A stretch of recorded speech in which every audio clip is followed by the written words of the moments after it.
Hello to all the listeners. My name is Dylan. And I'm Dylan. And we would like to thank you for taking the time to give us a listen. And if you do enjoy, please drop a like and subscribe for our weekly podcast, or even check out the clips that we post from each show. You can also follow us at our Twitter on screen and then tune in each week, Wednesday night, for our weekly podcast streaming at DatDill on Twitch. Thank you and enjoy the podcast.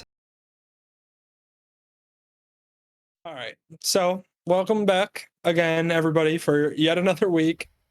Just experiencing some mild technical difficulties beforehand. Of course, as always, everything breaks, the moment you start to try to use it. But we are back here with a bunch of new topics. Me and Dylan are actually going to learn some new things about sports today, which is going to be interesting. I know it always seems like, we just know everything. So, but, there's some things we don't, and we're going to go over that. So everything from the USA winning the CONCACAF, man. Danny you had a second chance to pronounce that, and you still messed it up. I didn't think about it. Danny pronounced it so well, and now I can't remember how he did it. But they won that, which is amazing. And we're going to learn about the Euros 2020, which is coming up, which is going to be awesome.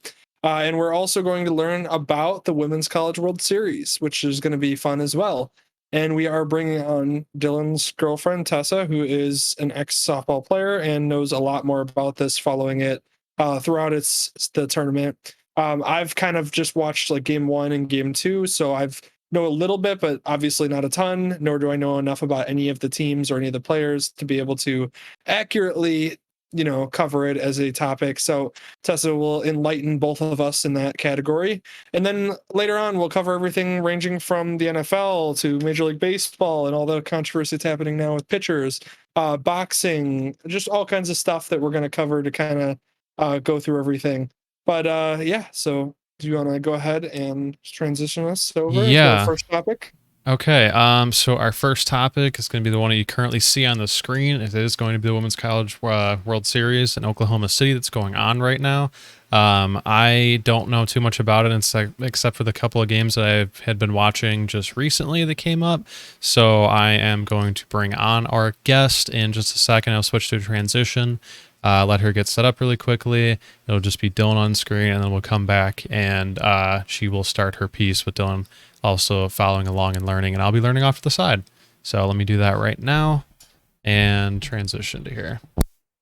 All right. Well, while I have the screen, actually, I said it on the podcast a couple times ago that the moment my Justin Fields jersey came in for the Bears, I was going to wear it on the podcast.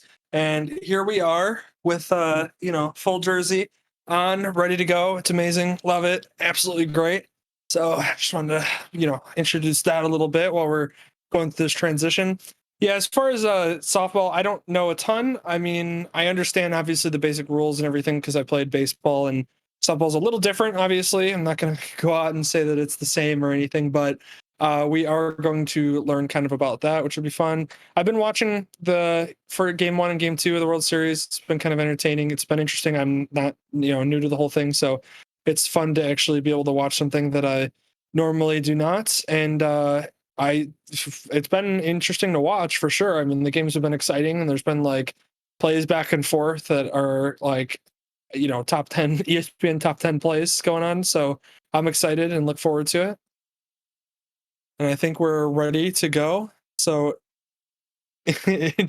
introducing Tessa on the podcast. Here we are. Oh, I don't know if I'm on it. Am I on? Yes. All right. Okay. Hello. I am here tonight to talk about the NCAA Women's College World Series. It's right now taking place. Like Dylan had said, it's out in Oklahoma City. But before we get to where we're currently at in the tournament, I want to talk a little bit about how they got there. So getting to the tournament, national participation, there's 291 NCAA member institutions that sponsor Division I softball teams.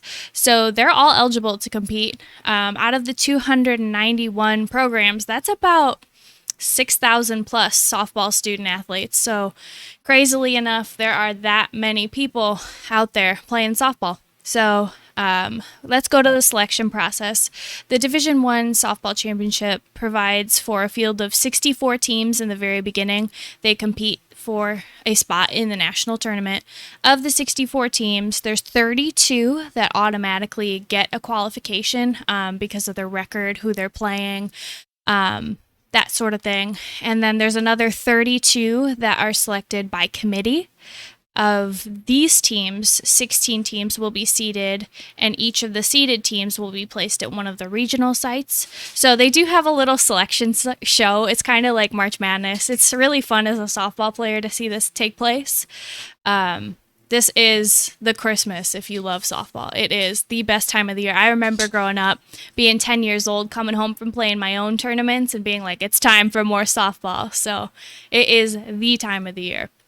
Yeah, I mean that's awesome. I love like the selection tournaments and stuff like that because it is super exciting to see where like teams are going to end up and like also just the excitement of like teams that are unranked. Because I know there was I'm sure you'll cover it, but I know there was like a couple surprising like unranked teams that kind of made a lot of noise. So like that's also just fun to see like what teams are getting in and like everything. And I didn't even know that they had a selection process. I didn't know that like the World Series was like a full tournament thing until like this year, and then I was kind of paying attention to it and I was like, oh wow, this is like there's like a ton of teams that are competing in this. So Yeah. Yeah. Okay. So I'm glad you're learning. It's a great game. It is, in my opinion, a more fun game than baseball because you see how quickly the game moves with shorter base paths and like shorter distance to a fence. Do you know how often a home run is hit in women's softball? It is very often. Like, I'm pretty sure right now Oklahoma is hitting a home run every 5 at bats. Every 5 at bats. Isn't that insane? Yeah, I was gonna say that was the other crazy thing too. When I was like looking up the stats for the teams, it was like crazy, like the amount of people that was just like the home runs were like I think like 4 players for Oklahoma's hitting like well over 400. I was like, that's insane. Yes. Because like being a pitcher's got to be freaking difficult in that just to like hit against nonstop like just onslaught of like talented people. So Definitely. So next I wanted to move on how the regionals work for Division One softball. Like we said before, there's 16 sites. So at each site there's 4 teams and it's a double elimination like mini tournament. And then the 16 winning teams advance to the super regionals. So it's usually that the highest seeded team plays at their home field. So like this year, Oklahoma University, they play out of Norman, Oklahoma, and they hosted like the first site. So it just kind of goes throughout like that. The 16 teams that came out winning their regional round this year were Oklahoma, Washington, James Madison, Missouri, Oklahoma State, Georgia, Florida, UCLA, Florida State, LSU, Arkansas, Arizona, Kentucky, and Alabama. So there's a lot of big names there. A lot of Southern teams are usually out there winning too. So yeah, I was gonna say I noticed that's like a trend even in just regular college baseball too. That's also a trend where there's like the Southern teams where weather's a little bit nicer. It's easier to kind of play year round or longer year round. There's a lot of that. So that's interesting because there's a lot of teams like that. But then there are some surprises. Like I don't think James Madison's that far south, right? That's James Madison's in Virginia, so not very south. Yeah, I was gonna say okay. So and and Washington's usually a pretty big name, and they're up north. So yeah, that's kind of crazy. That's kind of cool. I wonder if because obviously being able to train outside and everything like that longer for those Southern teams makes more sense. I wonder what that goes into it for Washington. Like I wonder if it's the facilities are different, or if they're able to just kind of accommodate that all year round easier. So even when I played travel, it was we had an indoor facility, and I assume that these indoor facilities are freaking amazing kind of thing, especially for a team like Washington. They do win a championship every once in a while. It's not like they're out there just playing to play and making it to the tournament, but they win. They have been really good in the past. One of the big names that comes from Washington is Danielle Laurie. She was a great pitcher. I'm not sure if she's still playing professionally, but when I was younger, she was like the big deal from Washington. Interesting. So what I know you're talking about the super regionals with I think with the 16 teams. Mhm. Who of those are like the powerhouses that like are the ones that are there every year, and then who are the ones that are kind of like newer to that state that Sure. you know So in my watching time, it's you always see Oklahoma. You always see at least one of the Floridas, whether it's Florida or Florida State. But this year, they both came out of their regional round. So you do see a lot of Florida teams. I hadn't seen Kentucky in the tournament before, so it was nice to see someone else from the South at least. Arizona, their coach retired this year, but he had been to the tournament, I think something like 36 times, and they've won a ton of championships. Like even Jenny Finch played for Arizona, and he had coached her. So if you think about it going that far back, like they had been to the championship a bunch of times.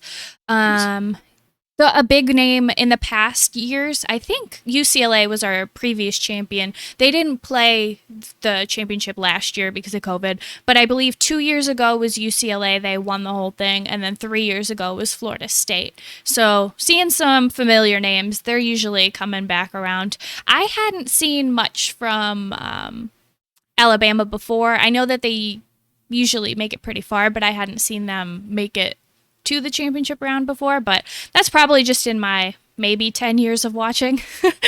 Gotcha. Okay, Yeah. fair enough. Yeah, Yeah. So interesting. moving forward into the super regionals, that's down to 8 sites then. So at each site, you have 2 teams playing in a best of 3 tournament format, and then those winners from each site advance to the Women's College World Series. So it kind of just breaks it down, and then you only end up having a couple teams that go to the World Series. I think it's 8. Yeah. So there's 8 winning teams that come from their super regionals into the Women's College World Series, or the WCWS.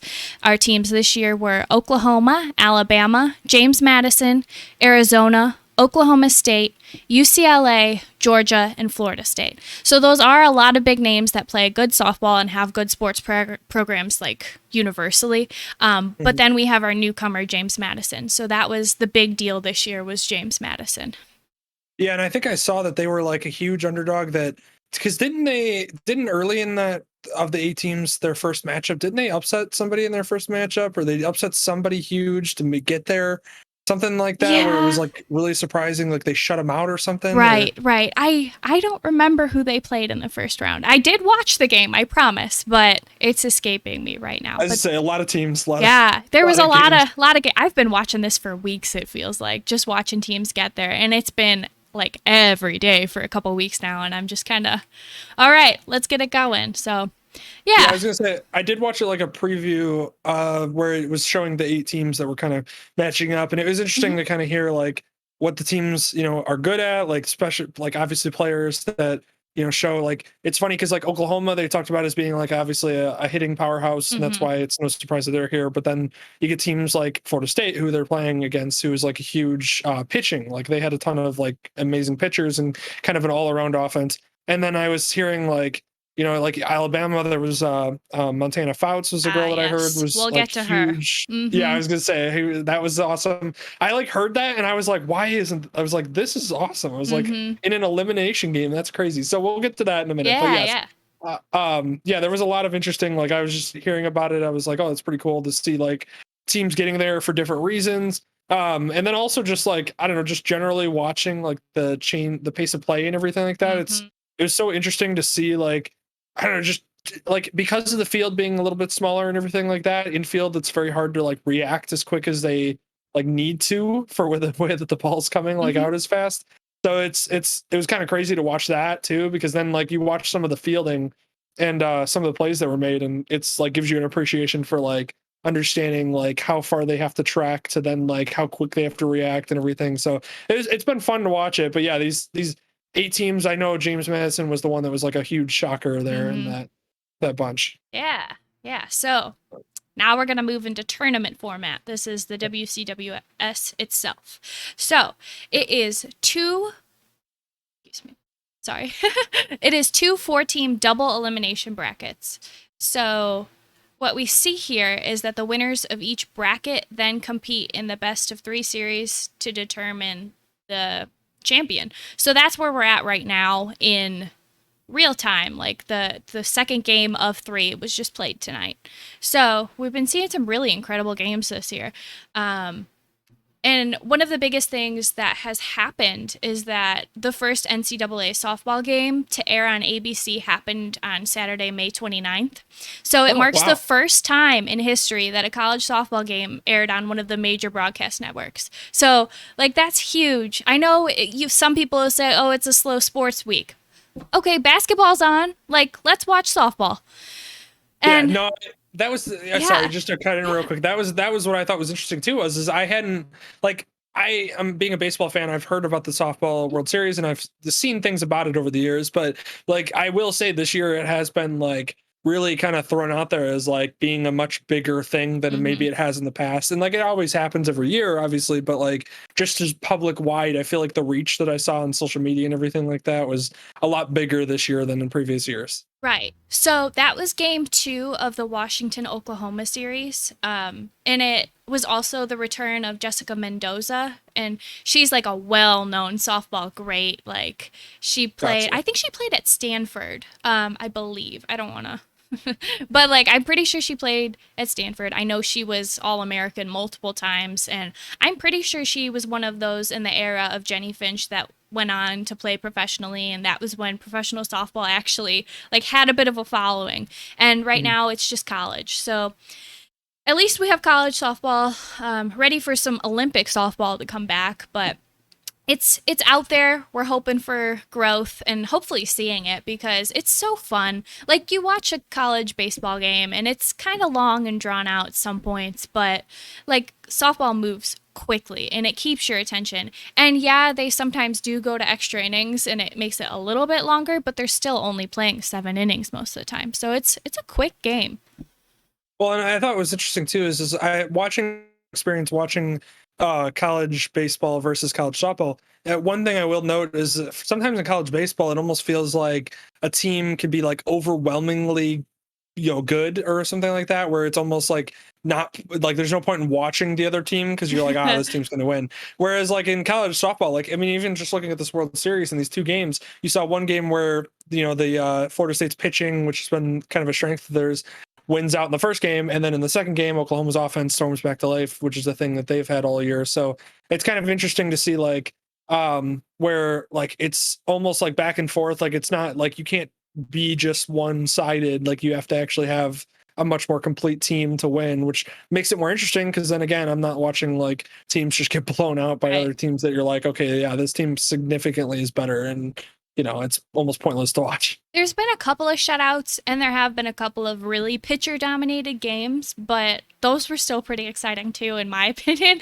But I don't know. I think I've had a lot of fun watching everything like happen this year, especially because I felt like I was surprised more than normal. So I don't know. We'll see if that continues. Next, I wanted to talk about Jaden Fields of Georgia. I had a picture of her. Maybe Dylan can bring it up. It's that's not Jaden Fields. The other one. That's JMU. Yeah. But we can talk about JMU if you want. Okay, you go ahead. One thing I do want to say actually while he's transitioning this, one thing I thought was interesting was I was watching some of the pitching, man, and it was crazy to watch like it was amazing to watch like the stark change in like speed, because like sometimes you get like you'll get in base like NFL, you'll get players that or Major League Baseball, you'll get pitchers that can throw like 90 something miles per hour, and then their changeups are like in the high 80s or something, so there's really not like a huge difference. But I was watching like a couple pitches from I think it was Sandercock, and I think there was one pitch that she threw that was like a 73 miles per hour, and then like the next pitch was like a 51, and it had like this nasty like curve on it, which I thought was crazy. I was like, man, that like cannot. And it's be at a shorter easy. Distance. So you have to think about 70 miles an hour coming at you and you're that close. It's, what is it, 30 something feet? I never pitched, so I don't exactly know. But it's a lot closer than a pitching mound, definitely. Well, and then like I said, to like have the stark change where suddenly there's like noticeable movement on the ball and it's 20 miles per hour slower is crazy for like timing and hitting and everything like that. So that was something I thought was interesting and crazy when I was watching, and something I picked up on. But I'll talk about I'll talk about pitching a little bit later, but here we finally have up the picture that I was going to reference here. It's Jaden Fields. She played for Georgia. She plays for Georgia. And this is Justin Fields' younger sister. So got your jersey on. I wanted to make sure we referenced that tonight. She just finished her redshirt sophomore season, so she'll be a redshirt junior next year. Gotcha. Probably coming back to Georgia. There's not a ton of transfers in softball unless there's a coaching change, but probably coming back for Georgia next year. But the big news about her is that she was sitting the bench for a while. I believe it was the last 9 games. They had chosen a senior over her to play, which sometimes they're more developed, sometimes they're more ready to go. Understandable. But they brought her back in their super regional game, and she really pushed them through. She hit home runs in consecutive games, and it was just like a game changer. She is basically the reason they made it into the tournament, into the World Series portion. They did end up losing, I think, to both Oklahomas. I'm not sure. I know at least one of the Oklahomas, but they have this picture. It's a tweet that we had shared. It's Justin Fields supporting his sister. So wanted to make sure we talked about that. I was gonna say, because the other thing too is I was surprised by is typically like you get like the when you get siblings, like there's always like the one sibling that's like, you know, like famous, and then they reference the other sibling, and you're like, you know, they might not be as good or something like that. But then, like, I heard that she was like basically, like you said, like the sole reason why they ended up in even winning, and I was like, wow, it's like she's a great athlete in her own right. I was gonna say, I was like, man, I was like, what a family! I was like, just both successes, right? And like, sure, they both look a little down in this picture, but it was a good game. That was a better game. And he does have his Chicago Blackhawks hat on, so I don't know if anybody noticed that. He's repping Chicago already. I was gonna say, the moment I showed this picture, because I actually showed this picture to my dad. The moment I did, he was like, "Oh, he's got a Blackhawks hat on." I was like, I didn't even notice that, but yeah. Oh. So yeah, that's it on Jaden. The next one that I wanted to talk about was JMU. Here we have a picture of Odyssey Alexander. We will talk about her. But talking about generally, James Madison University was an unseeded team that made it to the semis of the championship. When before this year, unseeded teams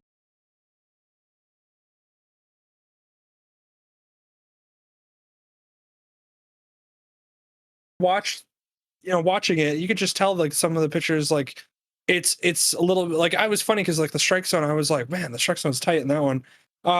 So that's crazy to me that she was not only that accurate, but that like durable, and that like obviously production's there considering ERA is so low. Like that's crazy to me. Wow, just that blows my mind, honestly. I can't even like fathom that.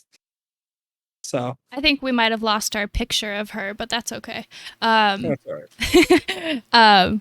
She did receive a standing ovation when she left. They finally put in relief for her from JMU and Oklahoma fans when she left the final game. It was the last game of her career. She was super emotional. I was almost emotional. It was really cool to see, especially because the tournament is played in Oklahoma, and so Oklahoma University is basically at home. They're not too far from Norman, which is where they normally play. So Oklahoma City is like, you have a lot of Oklahoma fans, which is super intimidating. And she came in, she pitched her heart out, and just that last game, she finally gave out. Like, they did lose 2, which, because it's double elimination, but that last game, it was just, she was so tired. You could tell she had been pitching for like 3 weeks straight, and she just needed a freaking break. And I don't know, the hitting was there for Oklahoma. They do come through. Oklahoma is a fantastically hitting team. I was gonna say, that's what I noticed, is basically like reading up on them and everything. It was like, yeah, they're just a powerhouse that you can't like hold back for too long. But yeah, I do remember actually seeing that on Twitter, and now putting some kind of context into that makes a lot of sense why it was like everybody getting as emotional as they were. This tournament has been so popular on Twitter. Like, if you go on Twitter, you want to read anything about softball, it is there. I've been following on Twitter way more than I normally would have, and it's been great just to see the commentary that has been online and that people are actually watching it. So I've seen that, and I thought, this is great. Thank you, Twitter.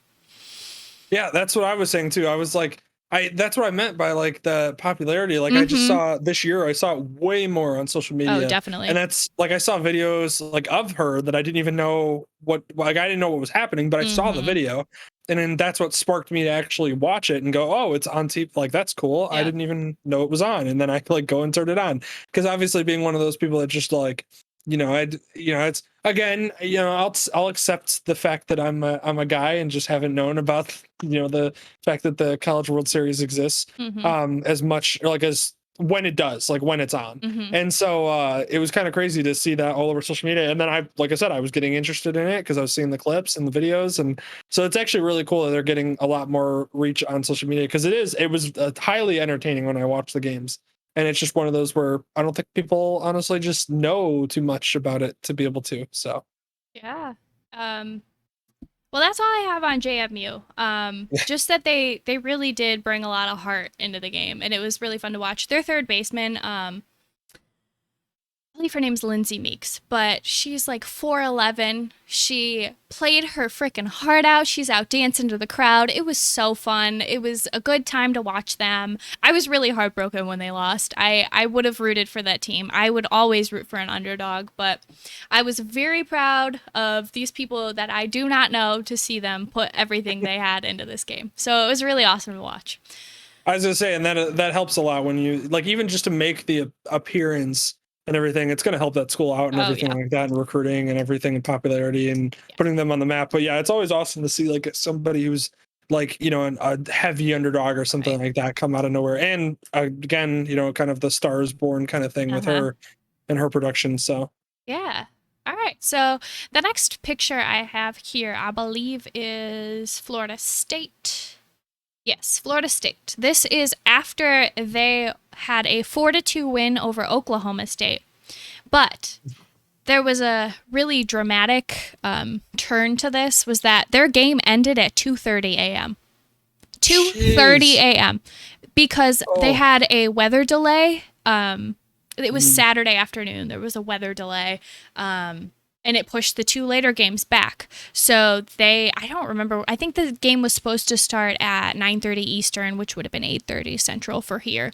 But I don't know what time it actually started. Probably about midnight. I can't believe they started a game at midnight, but they do have a schedule to stick to. And a lot of the games have been played on ESPN or ESPN2, and there's a lot of programming that goes into that. So Mhm. just thinking about that game, it was insane.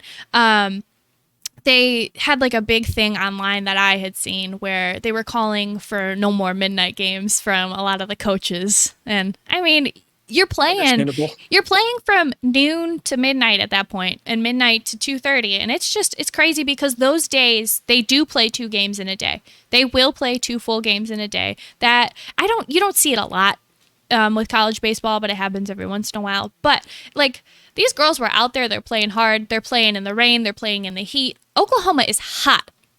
Oklahoma is really hot, and then they have to play a game that starts at midnight and then come back and play the next game probably at noon. So it's a lot to put on these women, but this eventually led to the tournament being lengthened for a day because the next day they had a rain delay as well. So instead of starting a game at midnight, they ended up like changing their schedule, which was nice then. But now because of the World Series needing a game 3 starts at 2 p.m. Central tomorrow, which sucks. Like they Oh got yeah, prime that's time. terrible. They got prime time for the first two games, and now game 3 they're at crap time. But I don't know what else is on of like basketball or what other baseball games are on. So there's probably something else they would have been like competing with for a time slot. But if you're there tomorrow 2 p.m., we can watch that World Series game and support our softball teams.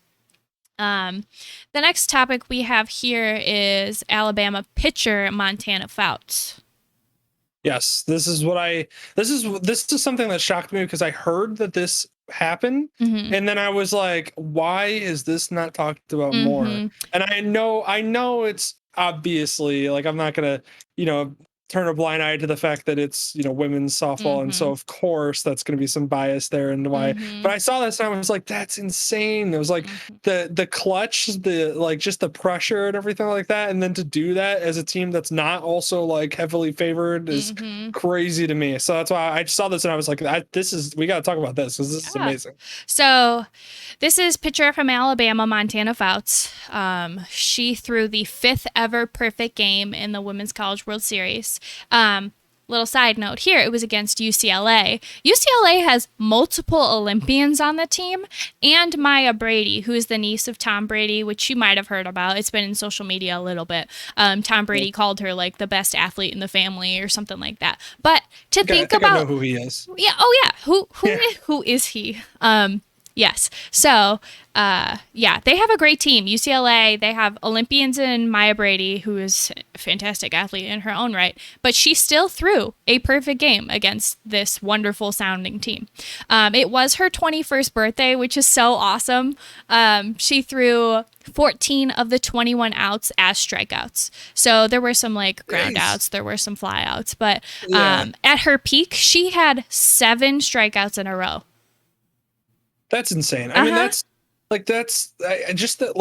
God, man, even watching a little bit, like I couldn't, when I heard that this was a thing, I was like, wow, that's pretty cool. That's crazy. I don't know why this is talked about. And then I watched like the actual World Series game and was like, how did this woman even I don't even know how you hold up for all those innings, let alone like have one blooper, because like obviously the way that the infield is and everything like that, it's so like it's smaller, so it's quicker. Yeah. So like the fact that the infield didn't even have like a blooper that snuck through, or the outfield didn't have a ball that dropped. Like it's insane the way that it's an incredible achievement. And it's like amazing that it wasn't, obviously it sucks that it's not talked about as much, but it's still an incredible achievement that I was like, I can't believe that actually happened. Well, something wild too, like you said, like there weren't any bloopers, there weren't any like even in the infield or the outfield.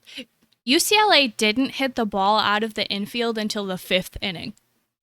They play 7 innings, so they didn't hit the ball out of the infield until the 5th inning. So she held up, she pushed it hard, she pitched a fantastic game. There's some really like cute pictures out there of them like celebrating, and she looks a little wild, but like it was her 21st birthday. She had a great time. And there's an interview out there too where she's like, yeah, I wasn't thinking about throwing this kind of game. I just had to keep pushing, keep throwing for strikeouts, and look at where that takes you.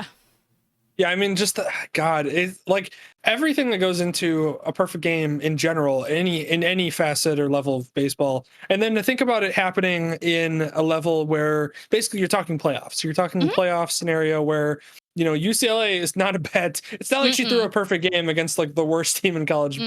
She threw it against a team that was very deserving of the spot that they were in, and so that's even crazier. And then to be in an elimination type setting, and then it's just the 21st birthday. It's literally everything compiles into, I don't know how she did this, and it's incredible. Yeah. And I think she kind of feels the same way. Like, I don't know how I did this, but it feels good. Yeah. But anyway, I'm sorry. Go ahead. No. I just like I said, it's just one of those where every time I think about it, I just like, I don't know how this happened. I really cannot fathom how like crazy Again, I just everything going into it. Literally, like the fact that it's her 21st birthday, she's probably hyped from the morning on to that, and then you have to like calm yourself and pitch the pay that she pitched, and the fact that they didn't even hit the ball outside the infield until the 5th inning. Like it's just everything about that is just incredible and just wild to me. So, but yeah, that's what I had to say. Shocking. Very deservedly, she was the SEC Pitcher of the Year, and then she ended up getting the tournament MVP as well. So. She really crushed deserving. It. Yeah. All right. So we're going to move forward a little bit more Alabama, but here we have Florida State. Florida State in the next round after Alabama played UCLA, Florida State and Alabama had to win 2. So Florida State had to beat Alabama 2 times because Alabama hadn't lost yet. So it's a wild tournament where there is a loser's bracket and you can fight your way back. It's incredible. So I think it was the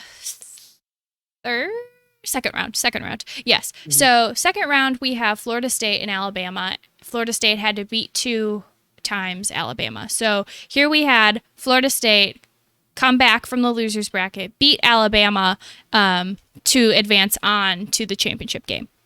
Wow. And this is like, I think the stats are up. Yes. So it was a big hitting game for Florida State. It was like huge because they hadn't been hitting like that. They finally came out of something. Like they were in a little bit of a funk there, and they were playing small ball most of the tournament, like bunting, slapping, like moving quickly, a lot of hit and runs, which you don't see a ton of in baseball compared to softball. Softball will do the hit and run a lot. Gotcha. I wanted to give a little shout out to Danny Morgan, who I briefly played softball with in high school. She is the center fielder for Florida State. I also oversaw her in our writing center when I was the lead tutor. But anyway, she hit 2 for 3 and scored both of FSU's run and their 2-0 win over to help eliminate Alabama. Like I said, Florida State was playing like smaller ball where they were just using movement. And they finally got runners on the bases, and they were just able to move them, which was great to see how that can be just as effective as like power hitting because they were so aggressive on the base paths. A lot of stealing and, like I said, hit and run situations. So it's a different style of play. There are a few different ways softball can be played, which is really interesting. A lot of times you will either see like a bigger team that will hit a lot of bombs, or you will see a smaller team that will bunt, slap, steal, and just kind of play in a quick game. So I don't know how familiar you are with slapping, but it is the left side. It's kind of a footing movement, and then they do like a bunt or a bunt hit on the run. So from the left-sided batter box, you're about 3 feet closer to the base. So they take that moving, and then they run the ball out. And it's super effective because the base paths are short enough to get on base. I was going to say, not to sound funny, but that's for an example for people that maybe don't know what you're talking about. I'm assuming it's kind of like Ichiro. I don't know if you remember that baseball player Ichiro, where he used to do the like running out of the box as he was hitting it kind of thing. Keep his feet like moving. That kind of, that kind of style is what I'm assuming. What I'm imagining in my head, basically. Kind of like that. They do have to keep their feet in the box, and if they don't, then it's a called out. But other than that, like it's a quick movement. You do see a lot of slappers place the ball onto like left field, like right behind the shortstop. They try not to hit it on the ground unless there's like a runner on a lot of the time, because if they're putting it down on the ground, they're like, oh, that's okay if this is an out. Like we're just trying to move the runner. You see a lot of that, but that's what Florida State was playing for a little bit. They do a lot more bunting than slapping. I'm not sure how many lefties they have on their team, but they did a lot of bunting. They did a lot of like short little base hits rather than the big hitting, until they met Oklahoma, which is the stat that we're looking up at here for the next round. This was, I believe it was yesterday's game. These are the stats of last night's game. I prepped this before they played tonight, so I don't have the stats from tonight. But this was FSU Oklahoma game 1. It was on June 8th. Florida State won 8-4. That's big hitting compared to how they were hitting. So it was a big movement up for them. They kind of came out of it. I was listening to SportsCenter, I think it was yesterday before the game. A commentator said that they see Florida State as a good team, but that they just don't have the talent of Oklahoma. And I was like, I can't believe that. Like, I completely disagree with the athleticism and the speed and the heart that Florida State was showing by playing like through this big hit drought and using the small movements of the ball to like move forward, rather than Oklahoma that has been hitting huge all year. It was just like, it's two different types of style of play, and to say that like one is more talented than the other, it really got me fired up. I thought it was more impressive that Florida State can bounce back when the hitting wasn't always there. Yeah, well, and the other thing too is like it's with every sport, there's always different styles of play, and Mm-hmm. it's you live and die by your style. And it's like, yeah, for them to say like, the hitters of Oklahoma is too much for any team, let alone Florida State and playing smaller. Mm-hmm. It's ridiculous, because I mean, you saw in the first game where basically Oklahoma just never could get it going hitting wise, and meanwhile Florida State did. So it's like one of those where it's, you can live and die by whatever Mm-hmm. strategy you have, but at the end of the day, if you're not hitting the ball, then that's not Mm-hmm. then you're gonna struggle. And if that's your strength, is hitting the ball deep and getting a lot of power and stuff like that, then yeah, that's. And then you saw in game 2 where then that kind of switched, and we'll Mm-hmm. talk a little bit about that. But yeah, Mm-hmm. so it's funny to see that, where you don't really, like, people don't understand that, like, different strategies can work in different ways, and if your strategy is not going to work every single day, and that's all it takes. I mean, that's why we're in game 3 of the World Series now. Mm-hmm. So I wrote this morning. I said that with the momentum and big hits of yesterday, I foresee Florida State taking the championship. So this was before I watched today's game, and I had written also, however, I would love to see Oklahoma take game two, and then see a high stakes game 3, which is what we're about to get. I do have a little like recap of game 2 that happened today. And then I will answer this question with the series now being tied with who I have and why. We have here, I think, I have a picture of it, but we'll see if we get there. I have a picture of G. Juarez, who pitched for Oklahoma today. She is a freaking beast. You put her on that mound, I would be scared. She had like a killer arm injury. I think she played at Arizona State before transferring to Oklahoma. And she had like something in her arm where she was like, I heard it pop. And they weren't sure she'd ever pitch again. And she's out here pitching again. This is Oklahoma. G. Juarez was in the picture, but it's okay. She is a lefty. She only has 1 loss on the season. She, like I said, absolute beast. But the craziness is that she'll go from pitching high speed to like off speed pitches that are maybe 20 miles an hour slower, which is. And on top of that, she throws an off speed rise ball, which insane. So softball you'll see like a rise ball. You'll see a rise ball. It's usually top speed. Your high velocity, usually you get a high pitch. But she throws a changeup that also rises. Can you imagine having to adjust to having something like 10, 15 miles per hour slower and also coming up? That's too much. You can't hit that. Yeah, I was going to say that's like, it's because that's like an incredible amount of control just in order for you to release, because it's all about the release point and when you're releasing then at that point. And so like the amount of control that she has to do that, yeah, it's like that's incredible to think, like, because I mean it's just you just catch you off guard every single pitch, because you don't know if it's going to come in low and fast or high and fast, or if it's going to come in low and slow and high and slow in this case. So like, and being able to change that up, get momentum on the ball, yeah, I can't imagine as a hitter in that situation having to just adjust on the fly like that to literally any pitch that could come in any direction at any speed. So now we have a picture of G. She's got the magic glasses out there, but she pitched a good game, great game.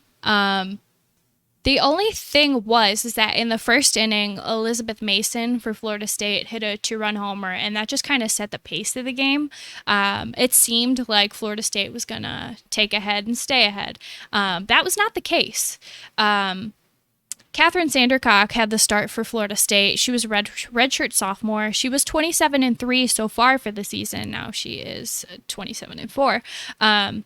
There was a solo home run by Johns of Oklahoma off Sandercock. It was a high pitch taken out to left field. It was the 158th home run for Oklahoma this year. That tied the record for the most insane a team has had in a year.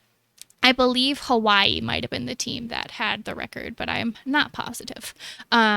Oklahoma took the lead. It was then 3-2 in the top of the 6th. There was a 2-run homer from Jocelyn Allo. That was the 159th team home run of the year, and that took the record.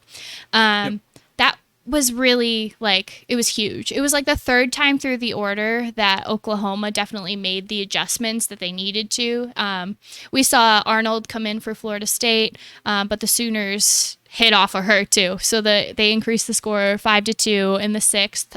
There were no outs, and it was top of the seventh. Then after that, Oklahoma still teeing off 6-2.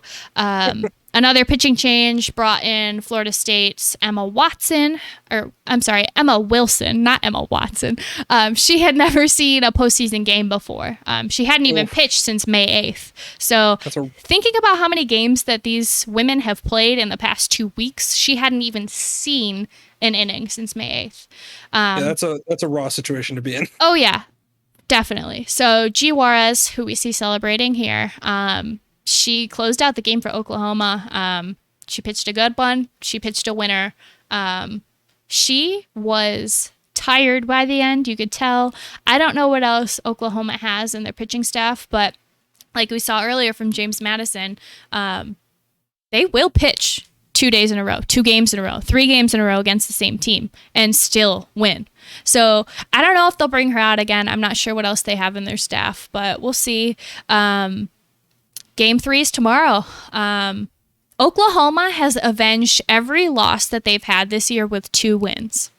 I was gonna say I did see that stat, and I was like, oh man, Yeah. throwing it. Whenever ESPN does that, and they throw up a stat like that, I'm like, it's almost like a omen now. There, it's got to come true, and I saw that, and I was like, man, that's not looking good for Florida State. Right. So going back to our chatter's question, who do I have? I have that personal connection to Florida State. I would love to see them win. I keep up with Danny online. I don't talk to her very often, but I'll keep an eye on what she's doing. And so that's my personal connection. I liked her when I knew her. She's a good person. I would like to see Florida State win, as she is in her 5th year and doesn't really have a shot again. So I think that would feel nice in my heart. However, Florida State won it 2 years ago, or 2 championships ago at least. And I don't know. I feel like I don't like Oklahoma just because it's almost like they get to play at home every year when they do make the tournament. So I think I would prefer to see Florida State win. That's who I want to win. I think that if Oklahoma comes out hitting like they have been, that it will be Oklahoma. I think there is a good chance that we see Oklahoma as our championship winners tomorrow. Anyway, Game 3 is tomorrow. It's at 2 p.m. Central, 3 p.m. Eastern. Give it a watch. You know now, right? You know what you know, and it's a good game. I would keep up with it if you can. Yeah, I was gonna say I will definitely try as hard as I can to tune in, with work and everything. But that is kind of a raw deal for them to get like a, kind of a non-prime time especially for Game 3 and a awesome, end of the sequence of the tournament and everything. So that kind of sucks. But yes, I'm definitely going to be paying attention to it, especially because at this point you've seen the path Florida State needs to win. You saw the path that Oklahoma needs to win in the second game. So it's almost like which one's going to win out or which one's going to find out or, come on. And I think it's one of those where almost it sets the tone the first probably 2 innings for the rest of the game, because, if Oklahoma's not hitting well, then, I would assume that Florida State's probably going to come out on top. But if you start seeing Oklahoma in the first 2 innings putting up runs and hitting well, then I think that that's probably going to spell Oklahoma's path to winning. So it's interesting. And I definitely will be intrigued from start to finish to actually see. Yeah, with what you said, like, it depends on how Oklahoma's hitting, which depends on how Florida State is pitching. And they went through 3 pitchers tonight. So who knows who they'll see tomorrow? Who knows what's going to happen? I think they saved their other pitcher. I don't know her name, but not her. The one who hadn't seen game time since May 8th. I think she was just kind of let's see what we can do. But I think they do have like another ace. So we'll see if that happens tomorrow. If she comes out, if she performs, it'll be a game for sure. I really do encourage everybody who sees this to watch, because it'll be worth it. Like I said, it's definitely, it was a lot more exciting than I ever knew Mhm. it could be. And it's also, like you said, it's something that you don't see in even other sports where, for example, like in baseball, you don't see strategy being like a thing. Like it's more so just, who can Mhm. hit better or who's the better team. Whereas like it's enjoyable to be able to watch a sport where, not only can a team get there based on just, size and strength, but a team can also get there based on running, a quicker, more strategic type of play, Yeah. or rely on pitching versus relying on hitting. It's just fun to see that kind of dynamic in a sport when you don't really see it in others. So that was exciting for me, and then also just to watch it is, it's very fast paced, like you said, and there's also a lot of, like I said, that's why the perfect game blew my mind so much, Yeah. because it's just watching how fast paced and how hard it is for a pitcher in that scenario. That was Oh, crazy. So I'm definitely exciting, and it's going to be fun to watch.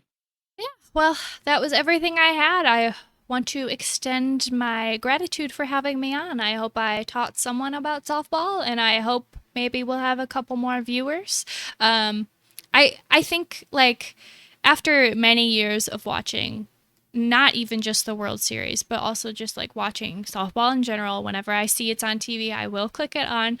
My dream, my absolute dream, my softball dream is to go to the World Series. It is an incredible environment. Like these people are so into the game. They're all cheering. Like, yeah, some people will say, "Oh, they're doing little cheers," but like whatever. Like it's not like they're singing songs. They are out there. They're cheering for their teammates. You see them dancing for the camera. You see them having fun, and it's a fun game. It's not just like we're here for the sport. We're here to make money for our school. No, they're here for their passion. They're here for the game, and it's awesome to see it. And I would love to go. If anybody ever wants to go to the Women's College World Series, I will be there someday. Listen, maybe one day we'll convince the other Dylan, and we'll run the podcast from live Oh from the World yeah. Series. We'll Oh just be yeah. there. Well, thank So you, that Ranch was Frosty. Thank you. I'll come back whenever there's anything for me out here. I will be on the pod. oh god, yeah. But that's thank you for all the education, because I definitely did not know nearly as enough about the sport. So that was Yes. entertaining to be able to actually know what I'm going into when I'm watching it. Yeah. So Well, thank you for having me. yep. Bye. So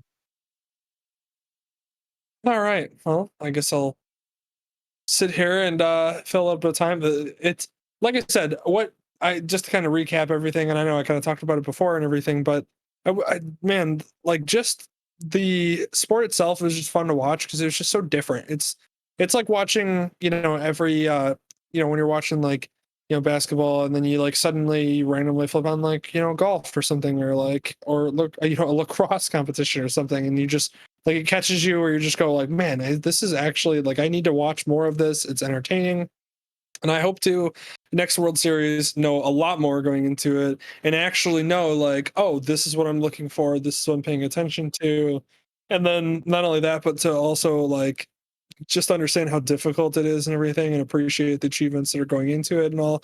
It's a lot of fun and entertaining, and something new that we just learned a ton about. And I'm like actually hyped for the game 3 tomorrow. I'm really actually disappointed that it's not going to be on like a prime time scheduled event or anything, but of course this is some like I said, we're not ignoring the fact that it is women's softball, so of course there's always going to be issues with that and everything, and the lack of coverage. But I was actually very happy with the fact that there was a lot more coverage going on this year and everything. So that was great.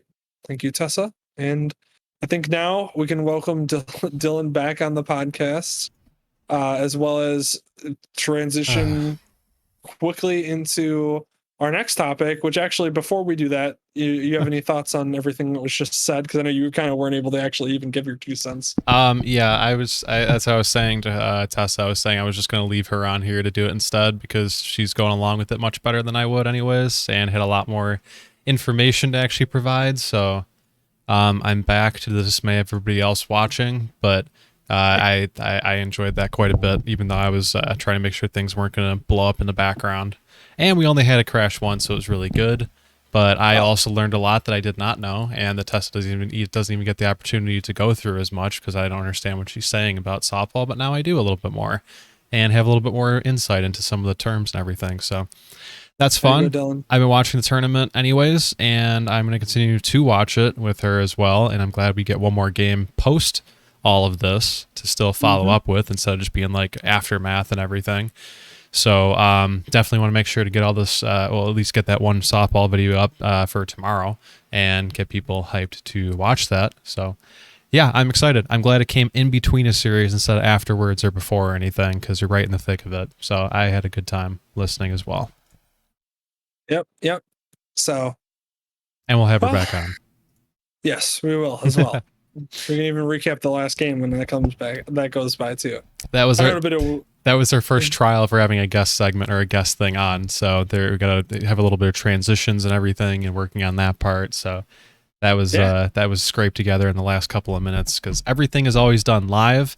There's very little done in pre-production. It's pretty much all done on the face of what you're seeing. So yeah, yeah. it's always fun. Yeah, I was gonna say what we have prepped is basically the topics, the pictures, and the rest is just let's roll with it, let's go. And that's this is what we're going for, Dylan. It's the authenticity of it. It's the realism. It's the we're here to fail or to succeed for you. Yep, and we're getting As better every week and learning something new every day. So it's a fun learning experience. It keep what I do like about this at a very surface level thing is a lot of the stuff I wouldn't come back to and spend the time on. I wouldn't get the opportunities to test on myself because streaming on your own isn't as fun and it's harder to do. But Yeah. doing this every week gives me a reason to keep on coming back to looking up these topics, trying to look more into the technicalities behind it, and making these slight improvements.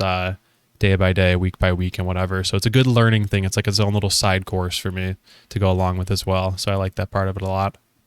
Yeah, I was gonna say it's fun. It's interesting because if we went back to even just like the first podcast that we did, the amount of just like scary like pauses that we had where neither of us just like Yep. didn't know like no you talk no I'll talk no you talk no like Yeah. Dylan no, you should talk like that is like just the amount of like transitions, the actual flow and everything is so different. I mean the podcast itself is basically unrecognizable from what it looked like at the beginning to what it is now, like the fact that we're able to pull photos and everything without actually showing you the Google window of us searching this stuff live. Yeah, it was super scuffed Yeah. in the beginning, but it had really good roots for the start of it as well and actually Yeah, I putting mean, it together. listen, this all started because I just said to Dylan one day we should make a podcast, and then it was one of those where we kind of like we were like, yeah, we probably could, and then at one point it was like, no, let's actually just do that today, and then here we Tonight. are. Like, yeah, literally post drinking with all of our friends on our Zoom parties. Just suddenly we're just like, yeah, we're both really drunk. Let's just start a podcast and start talking. I was like, I And know how to do the basic parts of it, and it's like, let's pull up some Mac Jones footage and just go ahead and watch and review that. Why not? yeah, I mean the greatest part I think too about the beginnings of us is the fact that the first three podcasts I had a microphone but didn't know that that I wasn't using it for the actual podcast, and instead it was the audio was picking up was from my computer, and I was so Yep. that kills me. Like to even think about the fact that like I had this literal mic just sitting here that was actually like supposed to pick up audio. It looked good. Not even capturing. Yeah. I had the static. Is like it looks legit, but it sounds like crap. And it's like, yeah, I sound like crap because I'm talking to a laptop that's like a foot away from me. So that made me laugh when I realized I'm like, I wonder why Dylan sounds clearer and louder than me. Maybe it's because I'm an idiot, which is always, I mean, that's usually the reason. So Sure. but that's just that was great. So this is the humble beginnings coming to the learning process. It's been a lot of fun, even editing and stuff like that. It's been fun to learn and everything. And coming up with titles, and now we're starting to actually get thumbnails going, which is just crazy, learning even those.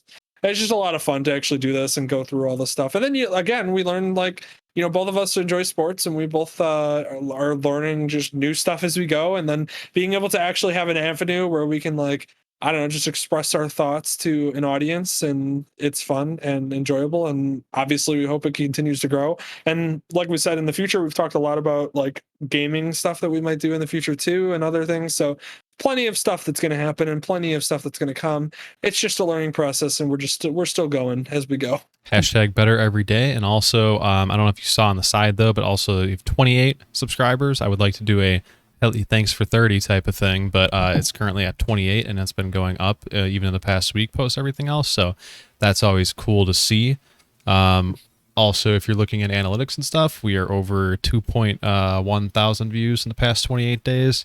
And some of the videos that, again, we never really thought were going to gain traction continue to get like a couple hundred views a day, which is kind of crazy to think about. But yeah, it's always cool to see that stuff, and I enjoy the analytics side of it quite a bit, and it gives you a lot to look at. It's very fun. Tessa enjoys analytics herself. She always comes over and is like, "So what happened? Like, can I see the graphs and stuff, and like see all the analytics on the side?" So yeah, that part's fun too. It's so much fun to see all that stuff, and like again, we're just we're very new to this, and like podcasts take time to take off, and like you learn, and you have to develop your own like groove and like how we do it and everything, and your own identity and stuff. So it's just fun because it's just like it's not our main we're doing this just because we actually enjoy doing it, and so that's the fun part about it. And then being able to actually just talk sports and like go through topics and like give our 2 cents, and like I said, just having like an actual avenue to be able to talk, and then people enjoy that avenue, which is great. And so that's it's fun to keep learning and developing. And like I said, we hope we have a lot of stuff that we want to do in the future, so that'll be coming as well. So and to get to converse with the wonderful YouTube comment community. Oh, with great. those ones to come up. Fantastic. Oh man, yeah. To be fair, I think we've eclipsed more positive comments than negative at this point, which is always 100%. Impressive. 100%. It's just sometimes you get those comments that are like, "Yep, this is we knew this was going to come going in." It's like this is going to be a comment. The chud takes, we like to call those. Yeah. Those are the total chuds. Yeah, and we're trying to like address them so that way there's like actual fan interaction, because a lot of times in social media and YouTube and everything and podcasts, there's a lot of times where there's like you can just drop a comment and maybe they read it, maybe they don't, but you just drop the comment and then leave. Where it's one of those where like we've tried to like address it with like an actual conversation rather than just a straight up just like your comment sucks because you're wrong, like that kind of crap. Yeah. So it's been enjoyable to do that and see like the interactions and stuff, and like go back and forth with people is always fun. And that's like what I enjoy too out of it, is like being able to interact with people. So, and that's part of the reason why we have the chat live, because as we get more and more people, we being able to see the chat and being able to actually like answer questions or interact and like live on the spot is a lot more fun, I think, than just like us just talking straight to the camera and doing nothing. So it's a lot nicer that way, and that's fun. And like I said, hope we're going to continue getting better and continue growing and continue going through new topics. And in terms of talking and interacting with people, the Floyd Mayweather fight was a great chance to interact with people and also get different opinions on things. You could walk us through the logistics of it and basically what happened, if you would like, and your take on it first. Flip your notepad. God, yeah, flip over the pad. It was just one of those where I just go, like, we all knew, like, going into this, everybody in the world had to know, okay, Mayweather is known for like outlasting opponents, the shoulder roll, the conditioning that he brings is just another level. It's otherworldly. And so you're just going like, okay, how long? Basically, this fight is how long is Mayweather going to let this fight go? And it was funny because I saw a clip, and I know that we don't have it and we're not going to have it. That's okay. I'll just talk about it. I saw a clip where basically Mayweather like reacted and dodged a punch and then immediately struck with a right.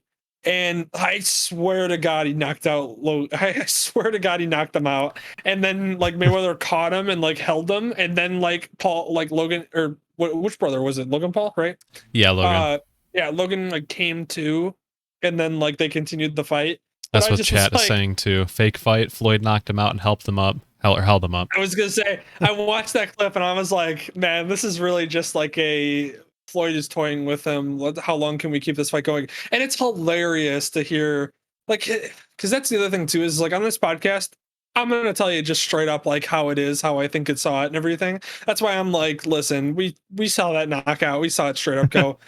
It's hilarious watching sports, like people talk about it in like the media and be like I remember, I think I heard like, I think it was like Skip Bayless, which always, of course, Skip Bayless just gonna say something stupid. I saw Skip Bayless say something like, "Oh, this hurts Mayweather's legacy, the fact that Paul lasted." I'm like, do you really think that do you really think that Mayweather like lost a step and that's why Logan Paul was able to go the distance? Or maybe, just maybe, do you think that Mayweather wanted to put on a good fight and let him last that long? Like, Yeah.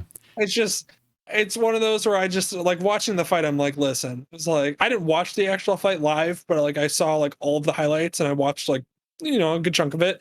And it's one of those where like not only was it a hugging affair to like keep Logan Paul to make him go the distance, but Yeah. it's just, it was like I said, it was, I knew going into it, you know, what to expect, which was basically, okay, how long is Mayweather going to let this go on? And then there was also the possibility of, well, if they want to do more of these fights in the future, Logan Paul has to seem pretty legit, which means Mayweather's got to let him seem legit.